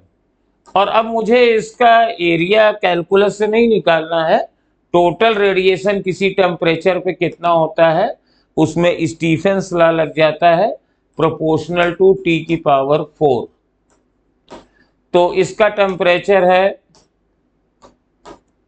627 प्लस 273 की पावर 4, और ये है 327 और प्लस 273 की पावर 4। अब बच्चा इसको कर लो, 627 में 73 जोड़ोगे तो 700 आएगा, और ये टोटल 900 हो जाएगा। 327 में 273 जोड़ोगे तो ये 600 आ जाएगा। 327 और 73 400 और 200 600, तो ये 600 हो गया। ये दोनों कैंसिल हो गए और मेरे पास ये आ जाएगा 3/2, और इसकी पावर 4 तो है ही है। तो अब आप जानते हैं 3 की पावर 4 होता है 81 और 2 की पावर 4 होता है 16। तो 81 is to 16 इसका करेक्ट आंसर है। बहुत ही फंडामेंटल क्वेश्चन था और ये बताता है कि आपको मालूम होना चाहिए कि ये जो डिस्प्लेसमेंट कर्व होता है, बीन्स डिस्प्लेसमेंट कर्व, उसमें टोटल एरिया, टोटल रेडिएशन बताता है। तो एरिया प्रोपोर्शनल टू टेम्परेचर की पावर 4 जिस पे वो ग्राफ खींचा गया है, और इसकी पीक वैल्यू मैक्सिमम वेवलेंथ बताती है, वो वेवलेंथ बताती है जिसकी इंटेंसिटी मैक्सिमम होती है। अब आइए ये क्वेश्चन नया नहीं है, ये कठिन भी नहीं है। मैग्नेटिक फील्ड निकालनी है एट ए पॉइंट और due to the circular current loop as shown in figure. तो फॉर्मूला तो आप लोग जानते ही हैं। फॉर्मूला क्या होता है? फॉर्मूला मैं पहले लिख देता हूं। फॉर्मूला होता है म्यू नॉट अपॉन 4 पाई और 2 pi N I R square upon R square plus x square whole to the power 3/2। ये मेरे पास रिलेशन है, लेकिन ये रिलेशन तो कहीं दिख नहीं रहा है, तो इसकी थोड़ी सी बेटा शक्ल बदल दी गई है। एनटीए ये भी कर सकता है।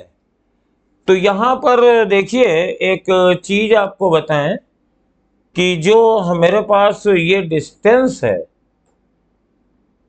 ये सब लोग जानते होंगे। अगर ये आर है, ये एक्स है, तो ये R square plus x square under root बराबर आर होगा।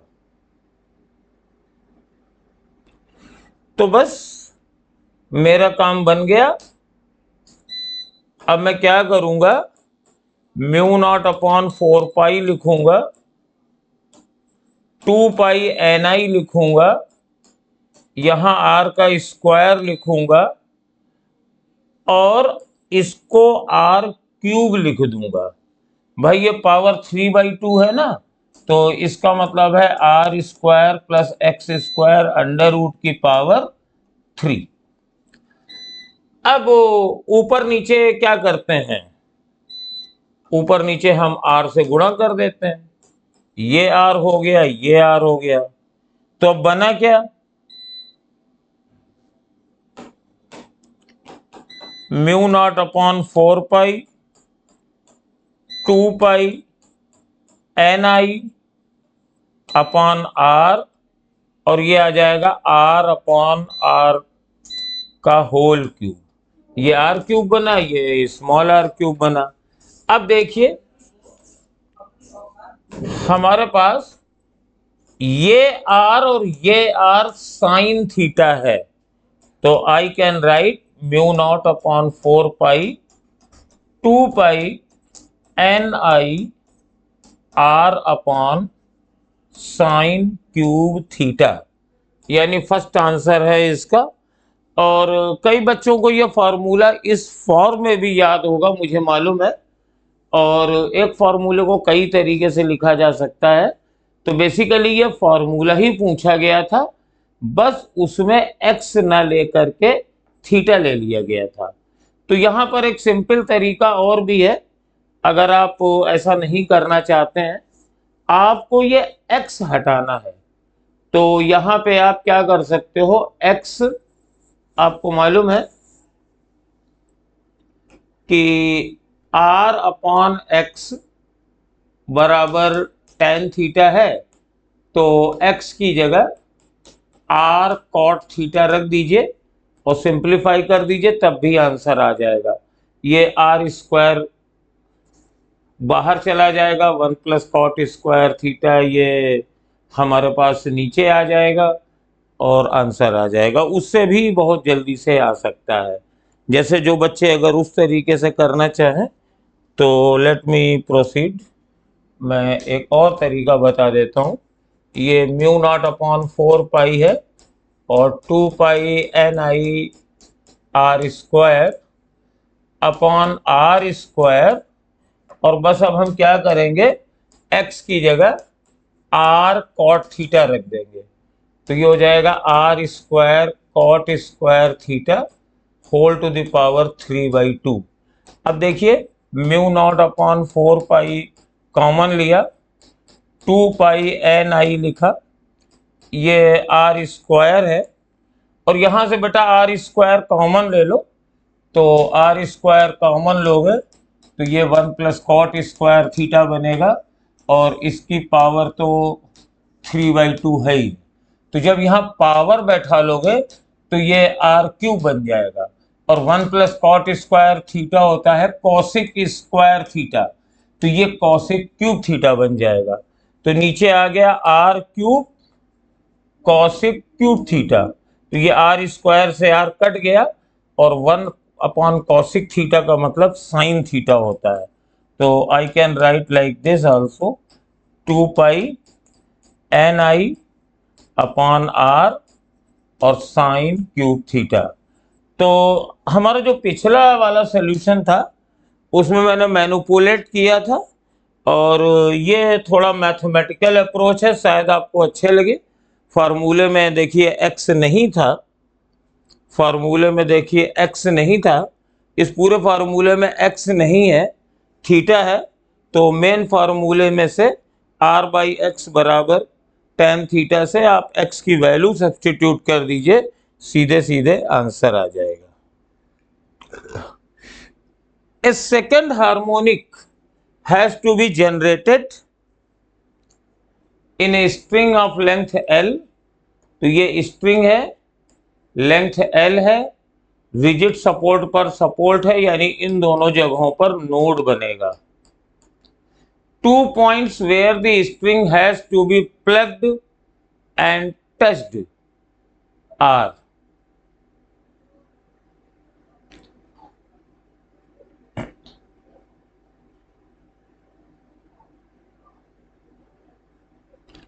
second harmonic has to be generated। तो कहां पर हम प्लग करें कि दो हार्मोनिक सेकेंड हार्मोनिक मिल जाए? तो इसके लिए स्ट्रिंग की बेसिक आपको आनी चाहिए। सेकेंड हार्मोनिक में मैं लिख देता हूं, इन सेकेंड हार्मोनिक स्ट्रिंग में 2 लूप होते हैं, 2 लूप होते हैं। तो अगर आपको प्लग करना है तो प्लग कहां पे करें? तो 2 लूप बनेंगे तो कैसे बनेंगे? 2 लूप तुम्हारे ऐसे बनेंगे, इस तरीके से, यानी यहां पे नोड बनना चाहिए और यहां पर एंटी नोड बनना चाहिए, यहां पर एंटी नोड बनना चाहिए। अब ये मिडिल पॉइंट है, ये L/2 है, और ये वाली डिस्टेंस L/4 है। अब आप जानते हो कि अगर आप स्ट्रिंग को प्लग करोगे, यहां से पकड़ के खींचोगे, तो वहां एंटी नोड बनता है। तो अगर आपको प्लग करके 2 हार्मोनिक बनाने हैं तो यहां एंटी नोड पे पकड़ के खींचिए, यहां एंटी नोड बनेगा, छोड़ोगे तो ये 2 लूप में वाइब्रेट करेगी। तो प्लग दैट L/4। और टच का मतलब क्या है? जैसे ये स्ट्रिंग वाइब्रेट कर रही है, यहां पे हमने टच कर दिया, तो ये 2 पॉइंट तो मूव कर नहीं सकते, अब ये भी मूव नहीं कर सकता, तो इसका मतलब है यहां पे नोड बनेगा। तो अगर टच करना है तो यहां पे टच करो, यहां नोड बनाओ, यहां तो रहेंगे ही, तो ये L/2 डिस्टेंस आ जाएगी। तो आंसर है plugged at L/2, L/4 and touched at L/2। तो ये फर्स्ट वाला आंसर इसका हो जाएगा, और ये इसी तरीके से किया जाता है। प्लग और टच का फंडा बहुत ही अच्छा रहता है। चलिए नेक्स्ट में चलिए। ये जो हमारा एक्सपेरिमेंट स्किल का क्वेश्चन है, half deflection method, half deflection method उसी से रिलेटेड है, और उसका फॉर्मूला भी आपको मालूम होगा कि गैल्वेनोमीटर का रेजिस्टेंस होता है RS/R-S। ये फार्मूला आप लोग यूज करते हैं, इसके पहले भी न्यूलाइट टेस्ट सीरीज में ये क्वेश्चन पूछ चुका है। इस बार फार्मूला नहीं पूछा, वैल्यू नहीं पूछी, कहा विच रिलेशंस इज करेक्ट। तो जरा आप इसको मल्टीप्लाई कर दीजिए, G R minus G S बराबर आर एस।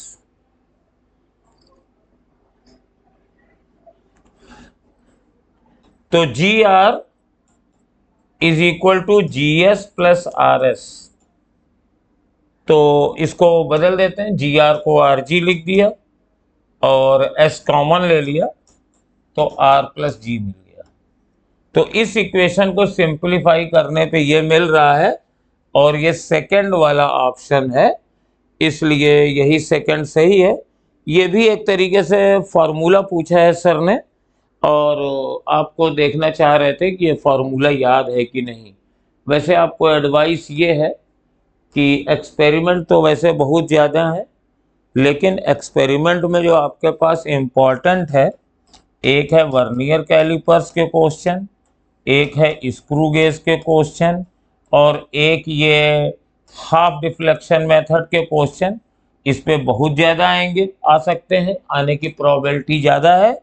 और जो लाइट के एक्सपेरिमेंट में उसमें यू वी के बीच के जो ग्राफ प्लॉट किए गए हैं मिरर और लेंस के लिए, वो ग्राफ पूछे जा सकते हैं। तो वैसे तो 17 एक्सपेरिमेंट है, लेकिन लाइट के एक्सपेरिमेंट्स में ग्राफ, और एक वर्नियर, एक स्क्रू गेज, और एक ये हाफ डिफ्लेक्शन मेथड, ये ज़्यादा इम्पोर्टेंट है। अब चलिए 33 करते हैं, 33। और ये वर्नियर कैलिपर्स का एक क्वेश्चन आ गया है, ये भी एक्सपेरिमेंट का है। तो diameter of a cylinder is measured using a vernier callipers with no zero error. तो चलिए जीरो एरर नहीं है। It is found the zero of the vernier scale lies between 5.10 and 5.15 centimetre of the main scale. तो ये main scale है, तो यहाँ पे 2 पॉइंट हैं, 5.10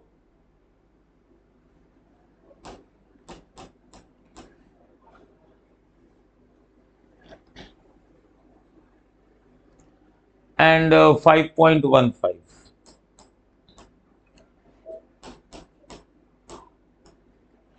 ये ऐसे वर्नियर के मार्क्स बने हुए हैं।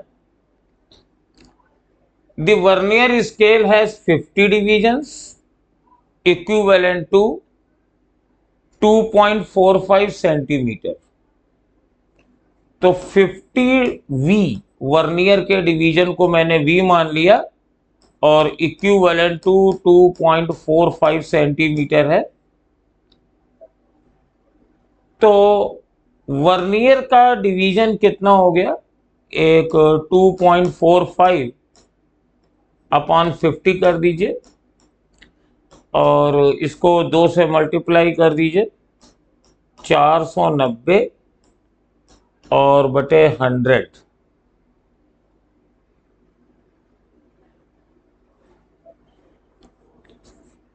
ये आ गया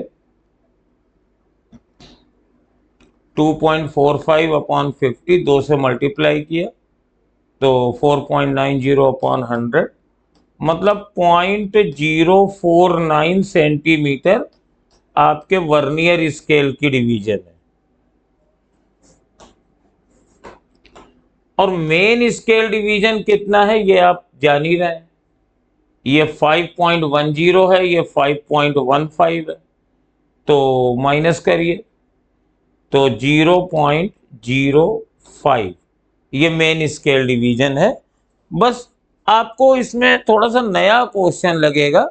जनरली वर्नियर के क्वेश्चन में क्या करते हैं, मेन स्केल डिवीजन 1 मिलीमीटर है, और वर्नियर के 10 खाने मेन स्केल के 9 खाने से मैच करते हैं, तो आप लोग निकाल लेते हैं। यहाँ पर थोड़ा सा चेंज कर दिया गया है, कहा है वर्नियर के 50 डिवीजन है और वो 2.45 सेंटीमीटर है, तो वर्नियर का हमारे पास वैल्यू आ गई 0.049, ये वर्नियर स्केल की लेंथ है।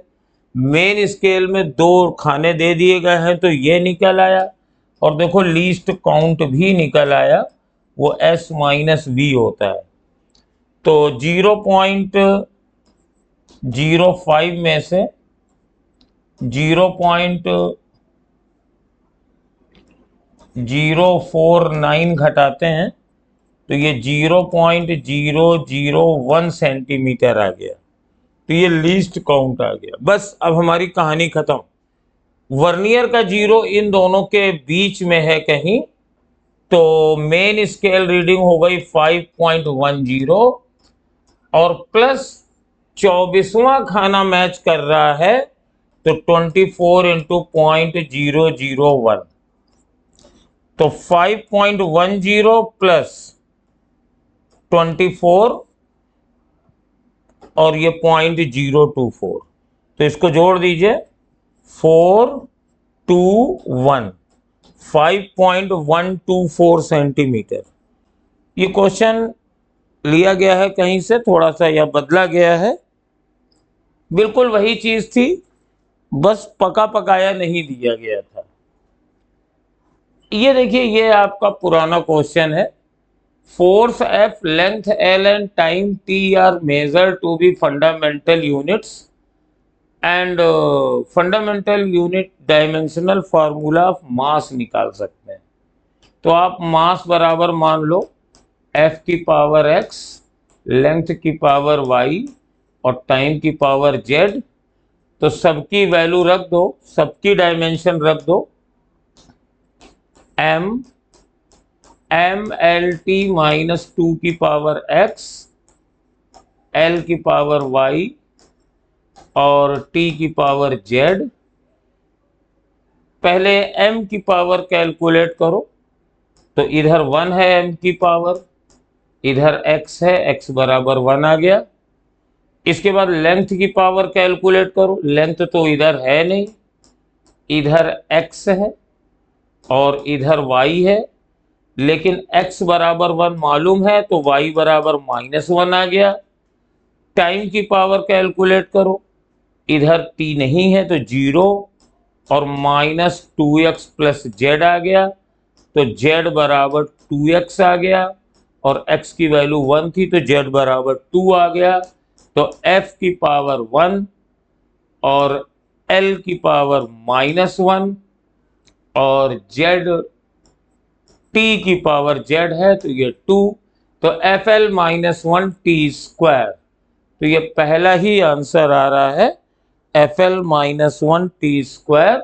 ये इसको करने का एक तरीका था और इसको मैनिपुलेट करके आप लोग दूसरी तरीके से भी कर सकते हैं, but this method is good, इसी से करिए आप लोग। चलिए नेक्स्ट, बिल्कुल straightforward question. Energy required for the excitation in Li double plus from first line to the third Bohr line. तो पहली बात तो Li डबल प्लस है तो Z की वैल्यू 3 हो जाएगी। लिथियम का एटॉमिक नंबर 3 होता है और 1 2 3, तो आपको 1 से 3 जाने में जितनी एनर्जी चाहिए वही एक्साइटेशन एनर्जी होगी। तो आपको इन तीनों में एनर्जी निकालनी पड़ेगी और इसको निकालने का तरीका फॉर्मूला जानते हैं। En बराबर होता है -13.6 Z²/n²। अब देखो यहाँ पर एक अभी हम लोगों ने सेशन लिया था, उसमें आपको सजेस्ट किया गया था कि बेटर हो कि आप हाइड्रोजन वाली एनर्जी याद रखिए। तो हमने मान लिया कि आप लोग बड़े ओबीडियंट पीपल हैं और आप लोगों को ये एनर्जी याद है। तो इसमें अगर आपको हाइड्रोजन की एनर्जी याद है तो साथ में Z² से मल्टीप्लाई करना है, तो ये हो जाएगा 9 इंटू -13.1 और ये हो जाएगा 9 इंटू -3.4 और 9 इंटू, किसी को थर्ड वाले की याद है किसकी होती है, कितनी होती है? किसी को थर्ड वाले की एनर्जी याद है किसकी होती है? 9 से डिवाइड करना है, ये करीब करीब -1.51 के बराबर होती है। अब आप माइनस कर दीजिए, ये माइनस कर दीजिए। तो जब माइनस करेंगे तो 9 और 13.1 माइनस 1.51 आ जाएगा। तो 9 इंटू, अब 10 में से 1 गया 9, और ये आप माइनस कर सकते हैं। तो लगभग ये 13 में से 1 गया 12 चला जाएगा, 0.1 में से 0.5 चला जाएगा, तो ये 12 के लगभग होता है। और 12 इंटू 9 तो 12 नवैया 108 आता है। इसका थर्ड आंसर आ जाएगा, इसका आंसर थर्ड वाला आ जाएगा। ये मेरा काम इजीली हो गया क्योंकि मुझे हाइड्रोजन की डिफरेंट स्टेट में एनर्जी याद थी। और अगर नहीं याद है तो भैया Z बराबर 3 N बराबर 1 रखे ये निकालो, Z बराबर 3 और N बराबर 3 रख के ये निकालो। निकालोगे तो इसी का प्रोडक्ट आएगा, इसी का प्रोडक्ट आएगा, फिर यहां से यहां तक जाना है, इसमें से ये माइनस कर दो, आपका आंसर तब भी आ जाएगा। आंसर दोनों तरीकों से आ जाएगा। ये देखिए, the energy of A hydrogen atom in its ground state is minus 13.6 electron volt. इन्होंने इस बार दे भी दिया है, माइनस 13.6 ईवी दिया हुआ है। ये energy of level corresponding to the quantum number 2 first excited state. अब ये तो देखो सीधे सीधे फोर्थ है। ये तो अगर तुम्हें याद है तो कुछ नहीं करना है, ये वाली एनर्जी दे दी है और ये दे दी, ये पूछी, निकालना चाहो तो निकालो। ये minus 13.6 Z square upon N square, hydrogen atom है तो जेड की जगह 1 रखो, एन बराबर 2 रखो। ये फर्स्ट एक्साइटेड स्टेट है, ये ग्राउंड स्टेट मानी जाती है। जो दूसरी वाली ऑर्बिट होती है वो फर्स्ट एक्साइटेड स्टेट होती है। तो अगर याद है तो डायरेक्ट आंसर दे दो, और नहीं तो भैया कैलकुलेट करो। बस यही इसकी कहानी थी। अब मैं अगले क्वेश्चन पे चल रहा हूं। ये देखिए, ये न्यूक्लियस का फॉर्मूला है। R बराबर होता है R0 मास नंबर की पावर 1/3, और इसकी वैल्यू है 1.2 इंटू 10 टू द पावर -15, और मास नंबर कॉपर का दिया है 64, और इसकी पावर है 1/3। अब जानते हैं 64 का क्यूब रूट 4 होता है, 4 को इससे मल्टीप्लाई करेंगे तो 4.8। ये तो मीटर आया, और फर्मी में निकालना है तो एक फर्मी में 10 टू द पावर -15 मीटर होते हैं, तो ये 4.8 फर्मी आ जाएगा। तो ये फर्स्ट क्वेश्चन आ गया। ये देखिए, ये क्वेश्चन अभी कई बार थ्योरी में हम लोग पूछ चुके हैं। Why high temperature is required for fusion reaction. तो आपको बताया था मैंने कि फ्यूजन में न्यूक्लियाई पास में आते हैं, दोनों न्यूक्लियाई पे पॉजिटिव चार्ज होते हैं, एंड देन वे कम्स क्लोजर। जब वो पास में आएंगे तो उनके बीच में हाई रिपल्सिव फोर्स लगेगा, और उसको ओवरकम करने के लिए उन्हें काफी ज्यादा काइनेटिक एनर्जी चाहिए, so that they can fuse into each other, and for that we require very high temperature. तो फर्स्ट आंसर इसका है। और इसी कारण फ्यूजन रिएक्शन मोनली स्टार्स में होते हैं, जहां बहुत ज्यादा टेम्परेचर पाया जाता है। ग्राउंड में अच्छा है, अर्थ में फ्यूजन नहीं होता है, नहीं तो सब कुछ अभी खत्म हो गया होता। और अगर अर्थ पे कभी आपको फ्यूजन कराने की जरूरत पड़ी तो उसके लिए आपको उतना ही हाई टेम्परेचर चाहिए, लगभग 10 टू द पावर 8 केल्विन, और उसके लिए फिर पहले फिशन कराना पड़ता है। फिशन उतना टेम्परेचर दे देता है। तो ये रही हमारी कहानी इसके बाद की। As the intensity of incident light increases, तो फोटो इलेक्ट्रिक इफेक्ट में लाइट के दो इफेक्ट होते हैं। फ्रीक्वेंसी बढ़ाओगे तो maximum kinetic energy of photo electrons बढ़ती है, स्टॉपिंग वोल्टेज बढ़ता है। और अगर इंटेंसिटी बढ़ाओगे, मतलब ज़्यादा फोटोन डालोगे, तो सर्क्यूलेशन करंट बढ़ती है। तो फोटो इलेक्ट्रिक करंट इंक्रीजेज हो जाएगा क्योंकि intensity of incident light increase कर रही है। तो और फोटो इलेक्ट्रिक करंट, अब वो ज़्यादा फोटॉन पड़ेंगे, ज़्यादा इलेक्ट्रॉन निकलेंगे तो फोटो इलेक्ट्रिक करंट बढ़ेगी, डिक्रीज करेगी नहीं, ये गलत हो गया। और काइनेटिक एनर्जी तब इंक्रीज करती है जब ज़्यादा फ्रीक्वेंसी यानी ज़्यादा एनर्जी वाले फोटॉन गिराए जाते हैं।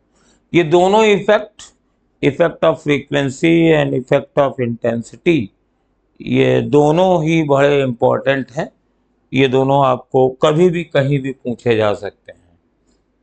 इसके बाद फिर ये फोटो इलेक्ट्रिक इफेक्ट का है, लाइट की वेवलेंथ दी गई है, मतलब हम वर्क फंक्शन निकाल सकते हैं और एनर्जी फोटॉन की और वर्क फंक्शन दिया जाएगा, काइनेटिक एनर्जी निकालनी है।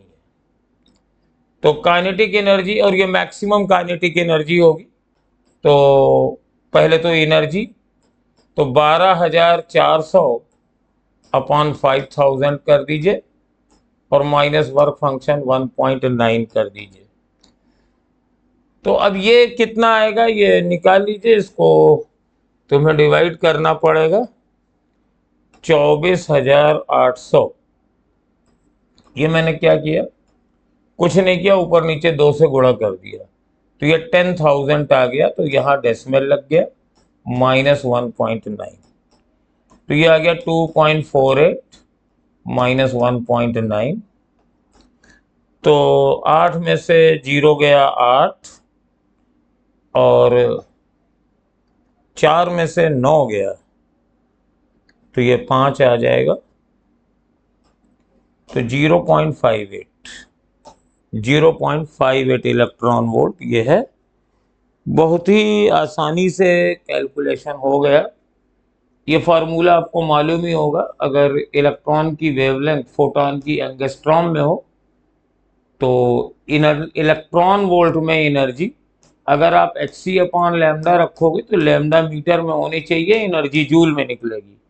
और अगर इलेक्ट्रॉन वोल्ट में एनर्जी निकालनी हो और वेवलेंथ एंगस्ट्रॉम में हो तो आप 12,400 अपॉन वेवलेंथ इन एंगस्ट्रॉम निकाल सकते हो, तब फोटॉन की एनर्जी इलेक्ट्रॉन वोल्ट में निकलती है।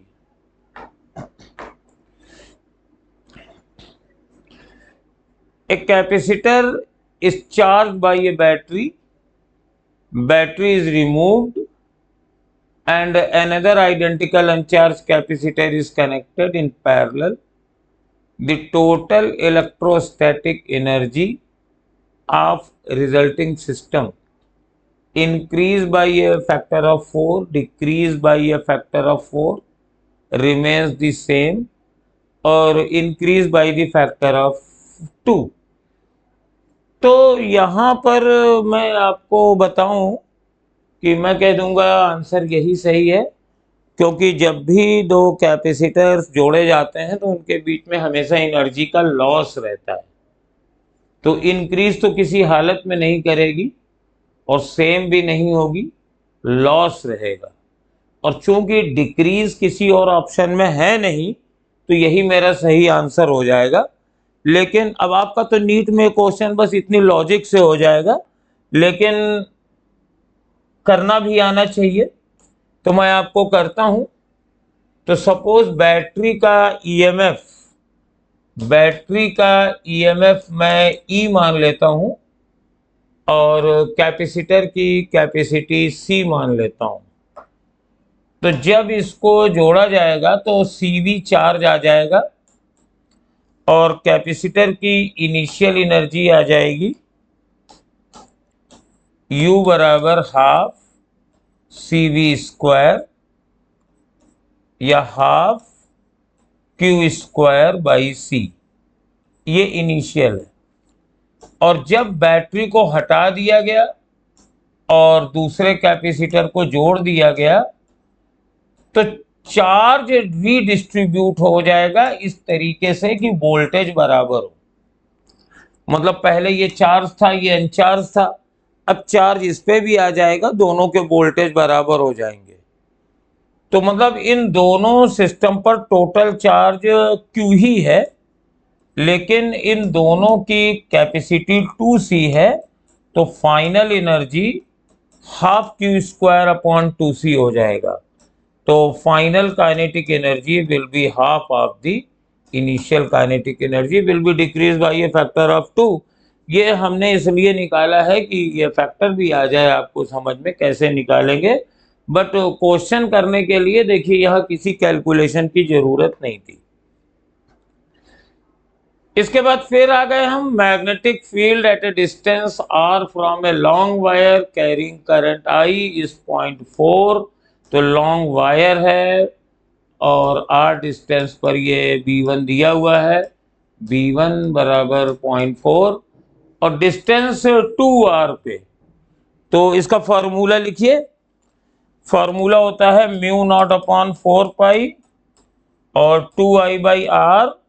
ये मैग्नेटिक फील्ड है तो B is proportional to 1 upon r है। तो r पे जितनी फील्ड होगी 2r पर उसकी फील्ड आधी हो जाएगी। चाहिए तो आप ऐसे भी लिख दीजिए B1 अपॉन B2 बराबर R2 अपॉन R1। तो B1 लिख दीजिए 0.4 और B2 निकालना है, इसको 2r कर दीजिए, इसको r कर दीजिए, ये r कट जाएगा तब भी वही है।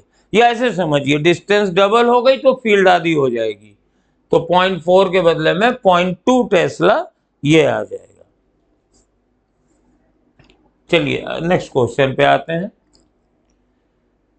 ये 43 वाला क्वेश्चन है और इसको अगर आप लोग चाहें तो हम थोड़ी सी स्पीड ले लें इसमें।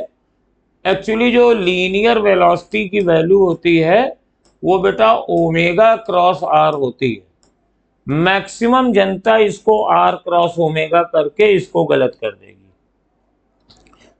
क्योंकि r ये ज्यादातर होता है। टॉर्क निकालना है r क्रॉस f, वर्कडन निकालना है r डॉट f, अगर एंगुलर मोमेंटम निकालना है r क्रॉस एम भी।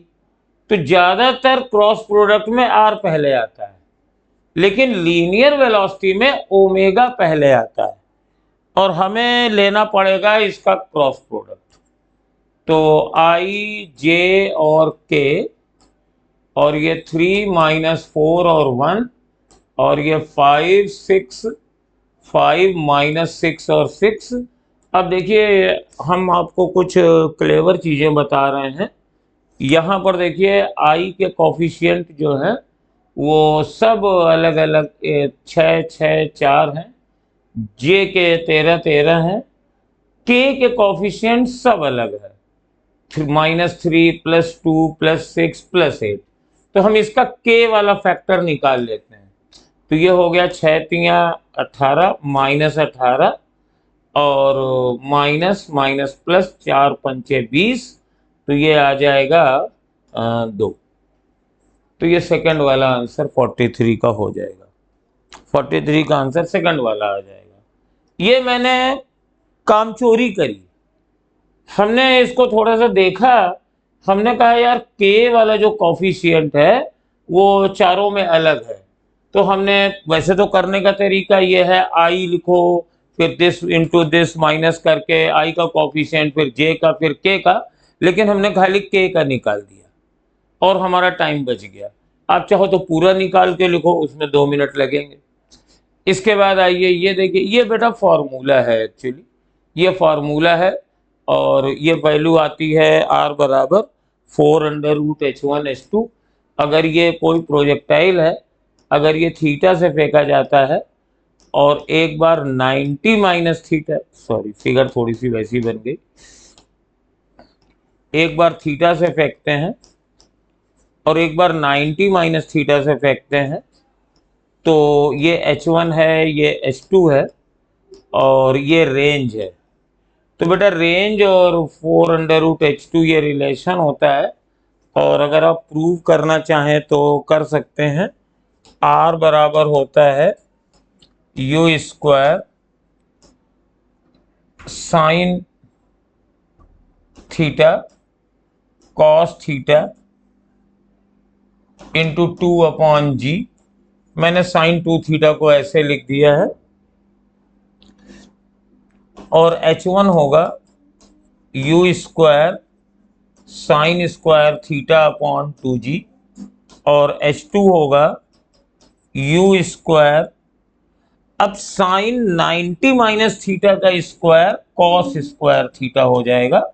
यहां ध्यान रखना दूसरा वाला एंगल 90 माइनस थीटा है, तो इसकी maximum height you square sine of 90 minus theta का स्क्वायर, तो ये कॉस स्क्वायर थीटा हो गया।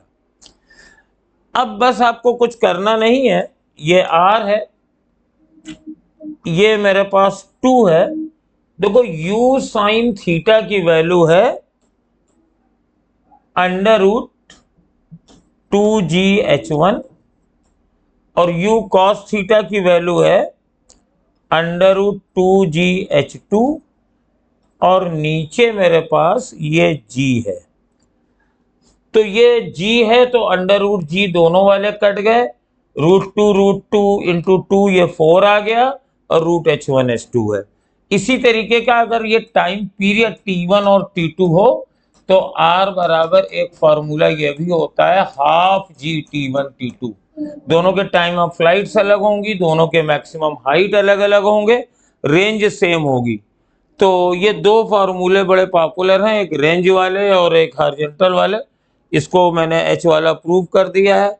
On the similar way you can prove r बराबर half g1 t1 t2 also.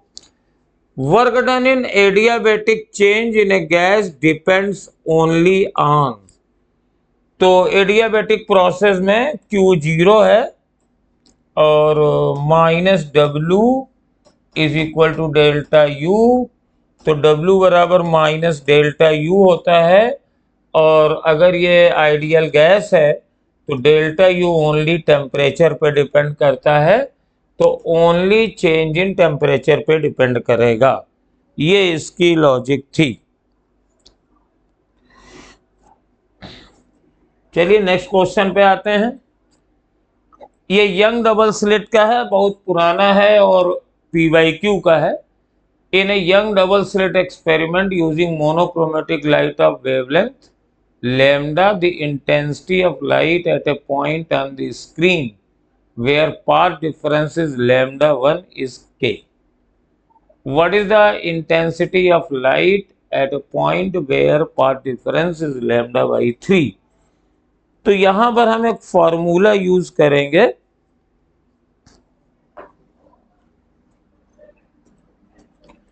आपको फॉर्मूला याद होना चाहिए। I बराबर 4I0 cos स्क्वायर 5/2। ये बताइए ये फॉर्मूला आपको याद है कि नहीं याद है? नहीं याद है तो देख लीजिए, ये तो जरूर याद होगा। I बराबर I1 plus I2 plus 2 √I1 I2 into cos 5।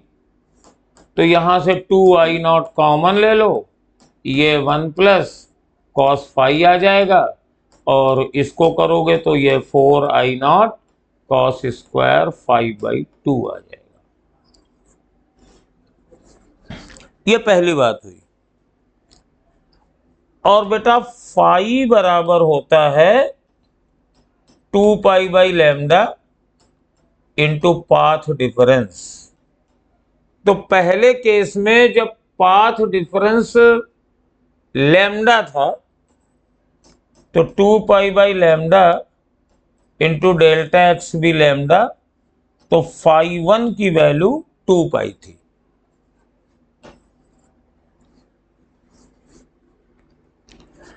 दूसरे केस में φ2 की वैल्यू 2π/λ और ये λ/3 थी, तो φ2 की वैल्यू λ फट कट जाएगा 2π/3, तो 360/3 यानी 120 थी। अब आप वैल्यू रख दीजिए। जब पाथ डिफरेंस लैम्डा था, ठीक है, इंटेंसिटी के थी, तो हमने यहां लिखा के बराबर 4I0 कॉस स्क्वायर, और जब पाथ डिफरेंस लैम्डा था तो फाई कितना था, ये 2π था। तो यहाँ 2π/π रखेंगे, 2π/2, तो 2π/2 अगर रखेंगे तो 2π होता है 360/2, ये 180 हो गया। और जब पाथ डिफरेंस तुम्हारे पास λ/3 था तो ये था 120 डिग्री, तो ये cos स्क्वायर 60 हो जाएगा। 5/2 है ना, तो 120/2। और मान लो ये इंटेंसिटी अब आई है, तो इन दोनों को डिवाइड कर दीजिए, I/K, ये 4I0 कट जाएंगे, cos square 60 that is 1/4, cos 60 1/2 होता है, और अपॉन cos स्क्वायर 180, तो वो -1 होता है, cos 180 -1 होता है, स्क्वायर करोगे तो ये -1 हो जाएगा, स्क्वायर +1, तो इंटेंसिटी बराबर K/4, K/4 इसका आंसर आ गया। ओके, देख लीजिए। चलिए नेक्स्ट क्वेश्चन पे आइए। इसके बाद बेटा लास्ट क्वेश्चन 4 ग्राफ से रिलेटेड है, क्योंकि ग्राफ के क्वेश्चन भी बड़े इंपॉर्टेंट होते हैं। आपको हो सकता है लग रहा हो कि 4 ग्राफ लगा दिए, लेकिन ये सारे ग्राफ बड़े इंपॉर्टेंट हैं और मैं गारंटी देता हूं कि एक ग्राफ इसमें से आ भी सकता है। अब ये पहला ग्राफ है हमारे पास, ये सब पहले आपके पास पूछे जा चुके हैं। कहते हैं in the figure given below the position time graph of a particle of 0.1 kg shown impulse as t is equal to 2 second. तो t is equal to 2 second पे इम्पल्स पूछ रहे हैं, और इम्पल्स बराबर होता है चेंज इन मोमेंटम, यानी P2 - P1। और P2 - P1 क्या होगा, ये हो जाएगा mv2 - mv1। तो अब यहां से पहले वाला इम्पल्स ये था, ये पार्टिकल ऐसे जा रहा है, x और t के बीच का ग्राफ है, इसका स्लोप आपको वेलोसिटी बताएगा, तो स्लोप निकाल लो 4/2, तो m दिया हुआ है 0.1 और v1 मैंने इसके स्लोप से निकाल लिया 4/2। और इसके बाद ये स्ट्रेट लाइन आ गया है, स्लोप 0 है, तो ये है 0, तो ये आ जाएगा -0.2, तो -0.2 kg/s आ गया ये, और ये आंसर था 47 वाला। इसके बाद आइए दूसरा, ये फिर एक, ये ग्राफ नहीं है। A block is lying static on the floor, ये ब्लॉक है, maximum value of static frictional force on the block is 10 newton. ये दिया है कि Fs मैक्स बराबर, ये मैक्सिमम 10 न्यूटन हो सकता है, और अगर यहाँ पे एक हॉरिजॉन्टल फोर्स 8 न्यूटन का अप्लाई किया जाए तो what will be frictional force on the block. तो आपको मालूम है कि इस फ्रिक्शन फोर्स की वैल्यू मैक्सिमम स्टैटिक फ्रिक्शन से कम है, और स्टैटिक फ्रिक्शन का काम होता है कि ब्लॉक को न चलने देना और उतना ही फोर्स लगा देना जितना कि रिक्वायर्ड है उसे रोकने के लिए। तो भले ही ये 10 न्यूटन का हो, अगर आप फोर्स नहीं लगाएंगे तो स्टैटिक फ्रिक्शन नहीं लगेगा, और अगर फोर्स लगाएंगे इससे ज़्यादा का नहीं, कम का लगाएंगे, 8 का लगाएं, 7 का लगाएं, 9.8 का लगाएं, 10 से कम है तो ये उतना ही लग जाएगा, ब्लॉक को चलने नहीं देगा। ब्लॉक तभी चलेगा जब फोर्स, ये वाला फोर्स 10 न्यूटन से ज़्यादा का होगा। तो हमारे पास ये देख करके आंसर बताने वाला क्वेश्चन था, वेरी इजी। नेक्स्ट आइए, ये फिर एक ग्राफ है, इस बार फोर्स और डिस्टेंस के बीच में ग्राफ है, और work done on the particle during it displacement of 12 metre. तो ये ग्राफ जरा देख लीजिए कायदे से, ये ऐसे ऐसे ऐसे ऐसे, सॉरी,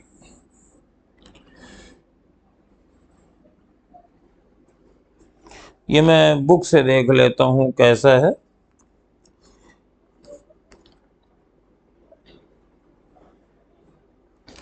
ये ऐसे है, सॉरी, ये लाइंस ये लोग डॉटेड नहीं खींचते हैं, ये ऐसे है, ये दो ऐसे खींचा हुआ है। तो हमें ये एरिया इतना निकालना है, और ये एक ट्रेपेजियम है। तो ट्रेपेजियम क्या होता है कि पैरेलल साइड्स का सम बटे 2। तो ये 3 है, ये 7 है, तो ये वाली साइड हो गई 7 - 3, और ये वाली साइड हो गई 12 - 3 डिवाइडेड बाई 2, और इनटू इनके बीच की डिस्टेंस ये वाला 2। तो ये 2 से 2 कट गया, और ये 4 आ गया, और ये 9 आ गया। तो 13 joule is the answer. Only there is one ambiguity, वो ये था कि ये डॉटेड है, तो ये ग्राफ की जो शेप है, मैं ग्राफ दोबारा बना देता हूँ। एक्चुअली ये जो हॉरिजॉन्टल लाइंस होती है ना, ये तो मोस्टली तुम्हारी वैल्यू बताने के कारण आती हैं, ऐसे ऐसे ऐसे। ग्राफ आपका ये था एक्चुअली। तो इसका एरिया 0 था, ये एरिया हमने निकाल दिया, आंसर भी आ गया। और इसके बाद ये लास्ट क्वेश्चन है आज का। इस बार भी फोर्स और डिस्टेंस के बीच में ग्राफ है, और ये वर्क काइनेटिक एनर्जी थ्योरम का ग्राफ है। ये बहुत इंपॉर्टेंट है। कहते हैं कि एट x बराबर 0, यानी यहाँ पे x बराबर 0 पे काइनेटिक एनर्जी 25 जूल थी, और काइनेटिक एनर्जी 16 मीटर पे ये पूछ रहे हैं कितनी होगी। तो ये 16 मीटर है, ग्राफ दिया हुआ है। और वर्क एनर्जी थ्योरम से जानते हैं हम K2 - K1 बराबर सिग्मा W। तो K2 तो तुम्हें निकालना है, इसको K2 मान लो, और K0 तुम्हारे पास 25 दे है, और सिग्मा W हम ग्राफ से निकालेंगे। तो ग्राफ से कैसे निकालेंगे, देखिए मैं ग्राफ बना रहा हूं। एक ये एरिया है, एक ये एरिया है, एक ये एरिया है, और एक ये एरिया है। तो सारे एरियाज का एल्जेब्रिक सम लेंगे। तो मैं एरियाज निकाल रहा हूं सबके। ये वाला जो एरिया है, तो देखिए ये 4 से 5, और ये है 6 से 10। तो 4 × 5, ये -20 जूल होगा। Below the axis area negative होता है। ये 6 है, ये 10 है, तो ये 4 4 5 20, और ये भी 5 है, और ये भी 4 है, 10 से 14 गया है। तो ये वाला एरिया लेकिन +20 है, और ये वाला एरिया ये 5 है, और ये 2 ही है। तो ये है -10, 2, 16 - 14 2, और ये 5, तो ये -10 है। और ये वाला एरिया निकालेंगे तो हाफ, यहां लिखते हैं हाफ, इसका बेस है 6, और इनटू हाइट है 10, तो 30 आ गया ये। This is 30। अब सबको जोड़ दीजिए, ये 30 है, ये -20 है, ये 20 है, ये कैंसिल हो गया, और ये -10 है, तो 30 - 10, 30 - 10 यानी 20। तो फाइनल काइनेटिक एनर्जी 20 - 40, 20 + 25 यानी 45 जूल। तो ये मेरे पास आंसर था। पेपर आज का आपको इजी ही लगना चाहिए, क्योंकि ज़्यादातर क्वेश्चन हम लोगों ने PYQ पेज दिए थे। ये हम मानेंगे कि पेपर आपको नया लगेगा, क्योंकि क्वेश्चन में किसी में बहुत कठिन कंसेप्ट या बहुत लंबी कैलकुलेशन नहीं थी। बट ये जरूर है कि क्वेश्चंस आपको कुछ नए लगे होंगे। और ये और ये हम आपको इसकी समरी बता देते हैं। इस पेपर में मैकेनिक्स के 13 क्वेश्चन थे और बल्क प्रॉपर्टीज और फ्लूइड मैकेनिक्स के एक क्वेश्चन था। हीट एंड थर्मोडायनेमिक्स की यूनिट से थर्मल प्रॉपर्टीज, हीट और थर्मोडायनेमिक्स के 4 थे। ऑसिलेशन और वेव के कुल मिला के 2 क्वेश्चन थे और फर्स्ट ईयर के सिलेबस से 20 क्वेश्चन थे इस बार। और 12th में इलेक्ट्रो और प्लस करंट, इसके 7 क्वेश्चन थे। आपके magnetic effect of current, magnetic effect, AC, EMI, इससे 8 क्वेश्चन थे। ऑप्टिक्स एंड वेव ऑप्टिक्स के इसमें 4 क्वेश्चन थे। मॉडर्न फिजिक्स के 10 क्वेश्चन थे। तो ये लगभग 10 8 18 4 22, ये लगभग 29 क्वेश्चन थे। एक क्वेश्चन बिल्कुल अलग था एक्सपेरिमेंट का, और बाकी 2 में देखिए एक वर्नियर भी आया था और हाफ टेंजेंट गैल्वेनोमीटर भी आया था। तो कुल मिला के ये पेपर बैलेंस था। आप ये कह सकते हैं प्रॉपर्टीज से एक आया। तो एक्चुअली प्रॉपर्टीज, थर्मोडायनेमिक्स और ये आपस में वेरिएशन होता है। 22 के पेपर में वेव नहीं थी, कभी कुछ नहीं होता है। फिर ओवरऑल ये 22 वाला पैटर्न था। और बाकी आप लोग बताइएगा, अगर कोई कंफ्यूजन हो तो मैं कमेंट के आंसर दे देता हूँ। आप लोग कमेंट करिएगा, मैं आंसर दूंगा अगर कोई कंफ्यूजन होगा। तो बाकी आप सब लोगों को बच्चों बहुत बहुत आशीर्वाद। Thank you.